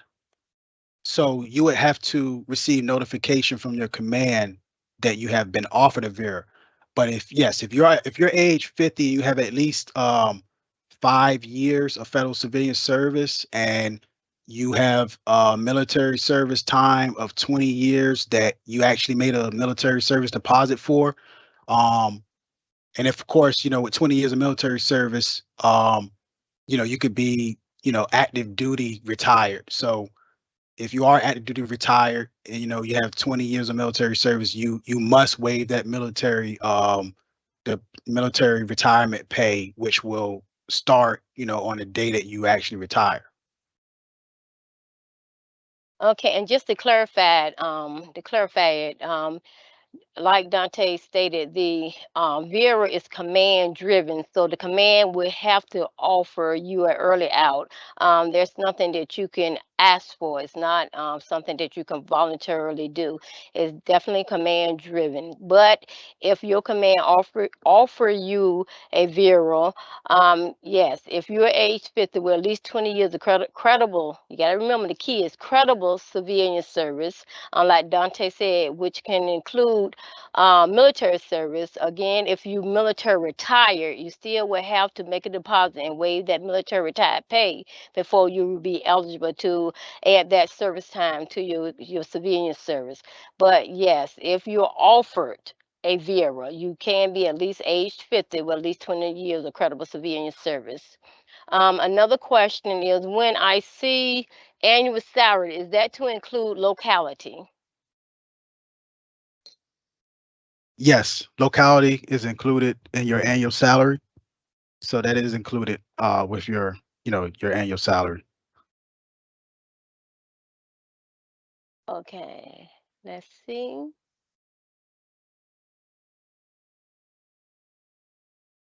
Okay, well, a question said, if 80% interim retirement checks commence 10 to 12 weeks after retirement, when will full checks start arriving? Also, how long until I receive the difference between 80% amount and the full amount? So OPM is expected to have you in an interim pay status for about 4 to 5 months. It all depends on when OPM finalizes your retirement. Once OPM finalizes your retirement, they're going to give you the 20% that you missed out on while you were in an interim pay status. Um, so once they finalize your retirement, moving forward, they'll start to give you 100% of what they determine, your monthly annuity amount to be. And so you're basically looking at 4 to 5 months before you actually, receive 100% of your monthly annuity, which will be determined by OPM, because that's how long it's going to take OPM to adjudicate, finalize your retirement. Okay. Okay. Okay. Another question. I would be doing a postponed retirement. Resigning in March. Do I submit any retirement docs now to my HR, or do I wait and submit to OPM in 2 years? If you plan on retiring in 2 years, um, you will have to wait, 60 days before you want your annuity to begin to submit your application for postponement to Office of Personnel Management. But all you would do is just separate from federal civilian service under normal resignation. And the key thing is to do not request a refund of your retirement contributions. If you do request a refund of your retirement contributions, then you will not be eligible for a federal retirement. Okay, it says, what is the best date for a FERS employee for 2023? And I'm believe talking about to retire. So we're looking for a specific month. They said for 2023, so I guess you can cover the best date. And I'm thinking about maybe they're talking about prior to 2024. We can cover that. Okay, so we're looking at December. Of course, the best day for FERS employees to retire would be the last day of the month. That's because your annuity will commence the first. Well, it will commence, the following day, which is going to be the first of the following month. But if we're looking at December, December the 30th, for instance, it falls on the last day of a pay period. Um, so, most employees will pick, December the 30th as a date of retirement. Not to say that they couldn't pick, December the 31st, because either way, your annuity will commence the 1st of January, 2024. Okay. Okay. Another question is, can you print out a copy of the application to review it from GRB before sending it? Yeah, so you can hit review. Um, Once you review the retirement application, you should be able to print it out and save it to your computer before submitting it. Yes, so currently you have to, yes, you have to review it. You have to print it, sign it, and then upload it back and submit it. Right at now, we don't have the ability to sign it right directly in GRB. Hopefully that will be changing soon. So you do have to print it out or save it to your desktop, sign it if you're going to electronic sign it, and upload it back into GRB and then submit it to us. And one thing I do want to put out is that we do prefer, if you're still working, that you if you have the ability, we will like for you to submit your application via GRB, because that deter a lot of errors, because once you sign those answer those questions within GRB, the answers going to populate into the retirement package itself. So if you have the ability, we would prefer that you complete your application in GRB and then submit it to us that way. But yes, you can print it, review it, and which you will have to sign it and then upload it back into GRB and send it to us. Okay. A question said, Vera is just for military service. So I'm thinking they're saying, well, the answer is no. A VERA is a voluntary early. It gives you the command gives you an option to separate early, and it could be based on downsizing, could be based on position changes, different reasons. The command will offer a VERA to an employee, and it's not just for military service. No, it's civilian service, and they will give you the opportunity to separate early if you meet that criteria. But again, it's command driven. So it's nothing that you can ask for. It's civilian side of the house. And if they're downsizing, or they're just trying to reorganize for reorg anything, they will, request, see, can they offer a VERA? If they offer you one, they will if you meet the criteria, a lot of commands, they will send the offer out to you, and then you will have to decide whether or not you want to take that VERA or not. And once you do accept it, it's irrevocable. So that's one thing. I'm sure your KMN will, counsel you on that. So that's something that you definitely should be aware of once you sign that form. Okay, and I think basically I'm gonna see, can I find about one or two more, because basically now all the questions are about the same.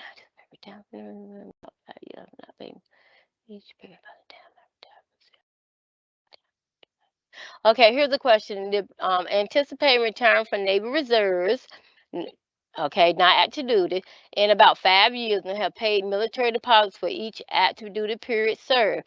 By the time I retire for civilian service, I will be receiving retired military pay by then. Do I keep my retired military pay separate from my retired civilian service pay and other benefits? Okay, what if you're retired reserve, okay, you have the option, and what you say you did, you made a military deposit. That time will be added to your civilian service time. You do not have to waive your military retired pay. So remember that. At reserve service, making a deposit to add to the civilian service does not have to waive their military retired pay. They still have the ability and to keep their military retired pay. So the active duty is different. Active duty retired is different. Reserve retired, you made a deposit, you add in that 5 years to your credible civilian service. You do not have to waive your military retired pay. Okay, and one more. Let's see, can we find one more question? Okay, okay.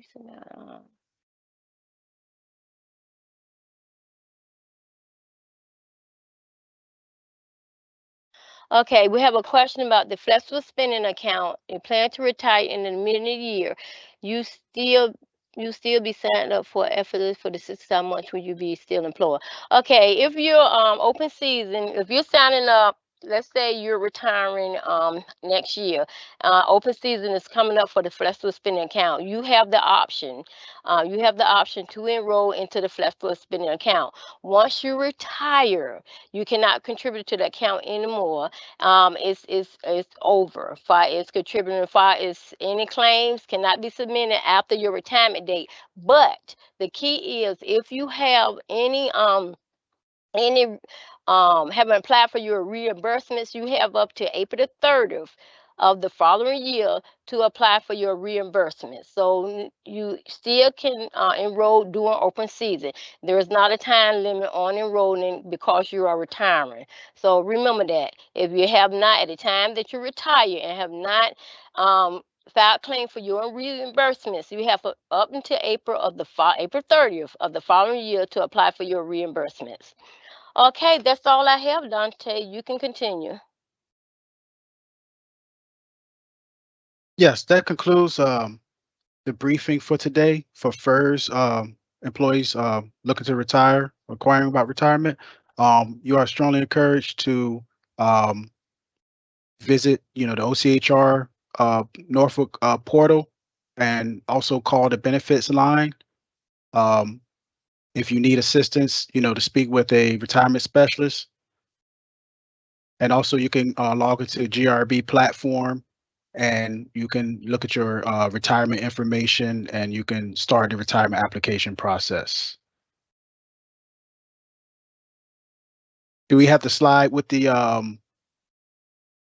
OCHR portal and civilian benefits information? Okay, give me one moment. Okay.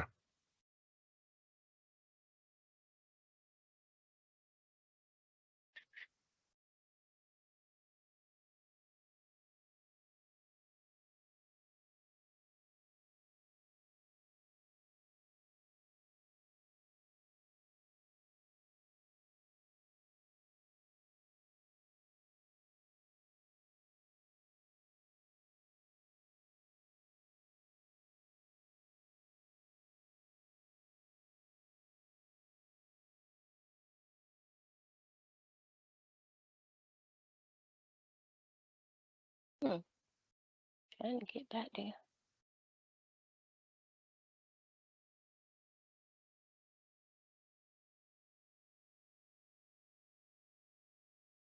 All right, so once again, this is the information for benefits line contact information.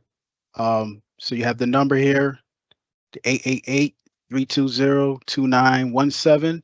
You can call that number and request to speak with the retirement counselor if you need assistance. You also have the email address, navybenefits@us.navy.mil, where you can email customer service representative and they'll reply back to you. And don't forget, we're open. So, and also you have the private portal website where you can log into the private portal to access the resources that are available, for FERS employees looking to retire. You must have a CAT card in order to access, the portal website.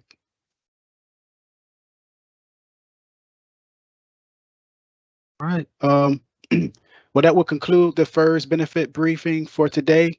We're going to be signing off. Hope everyone has gained some information in regards to FERS benefit retirement, and hope you have a wonderful day.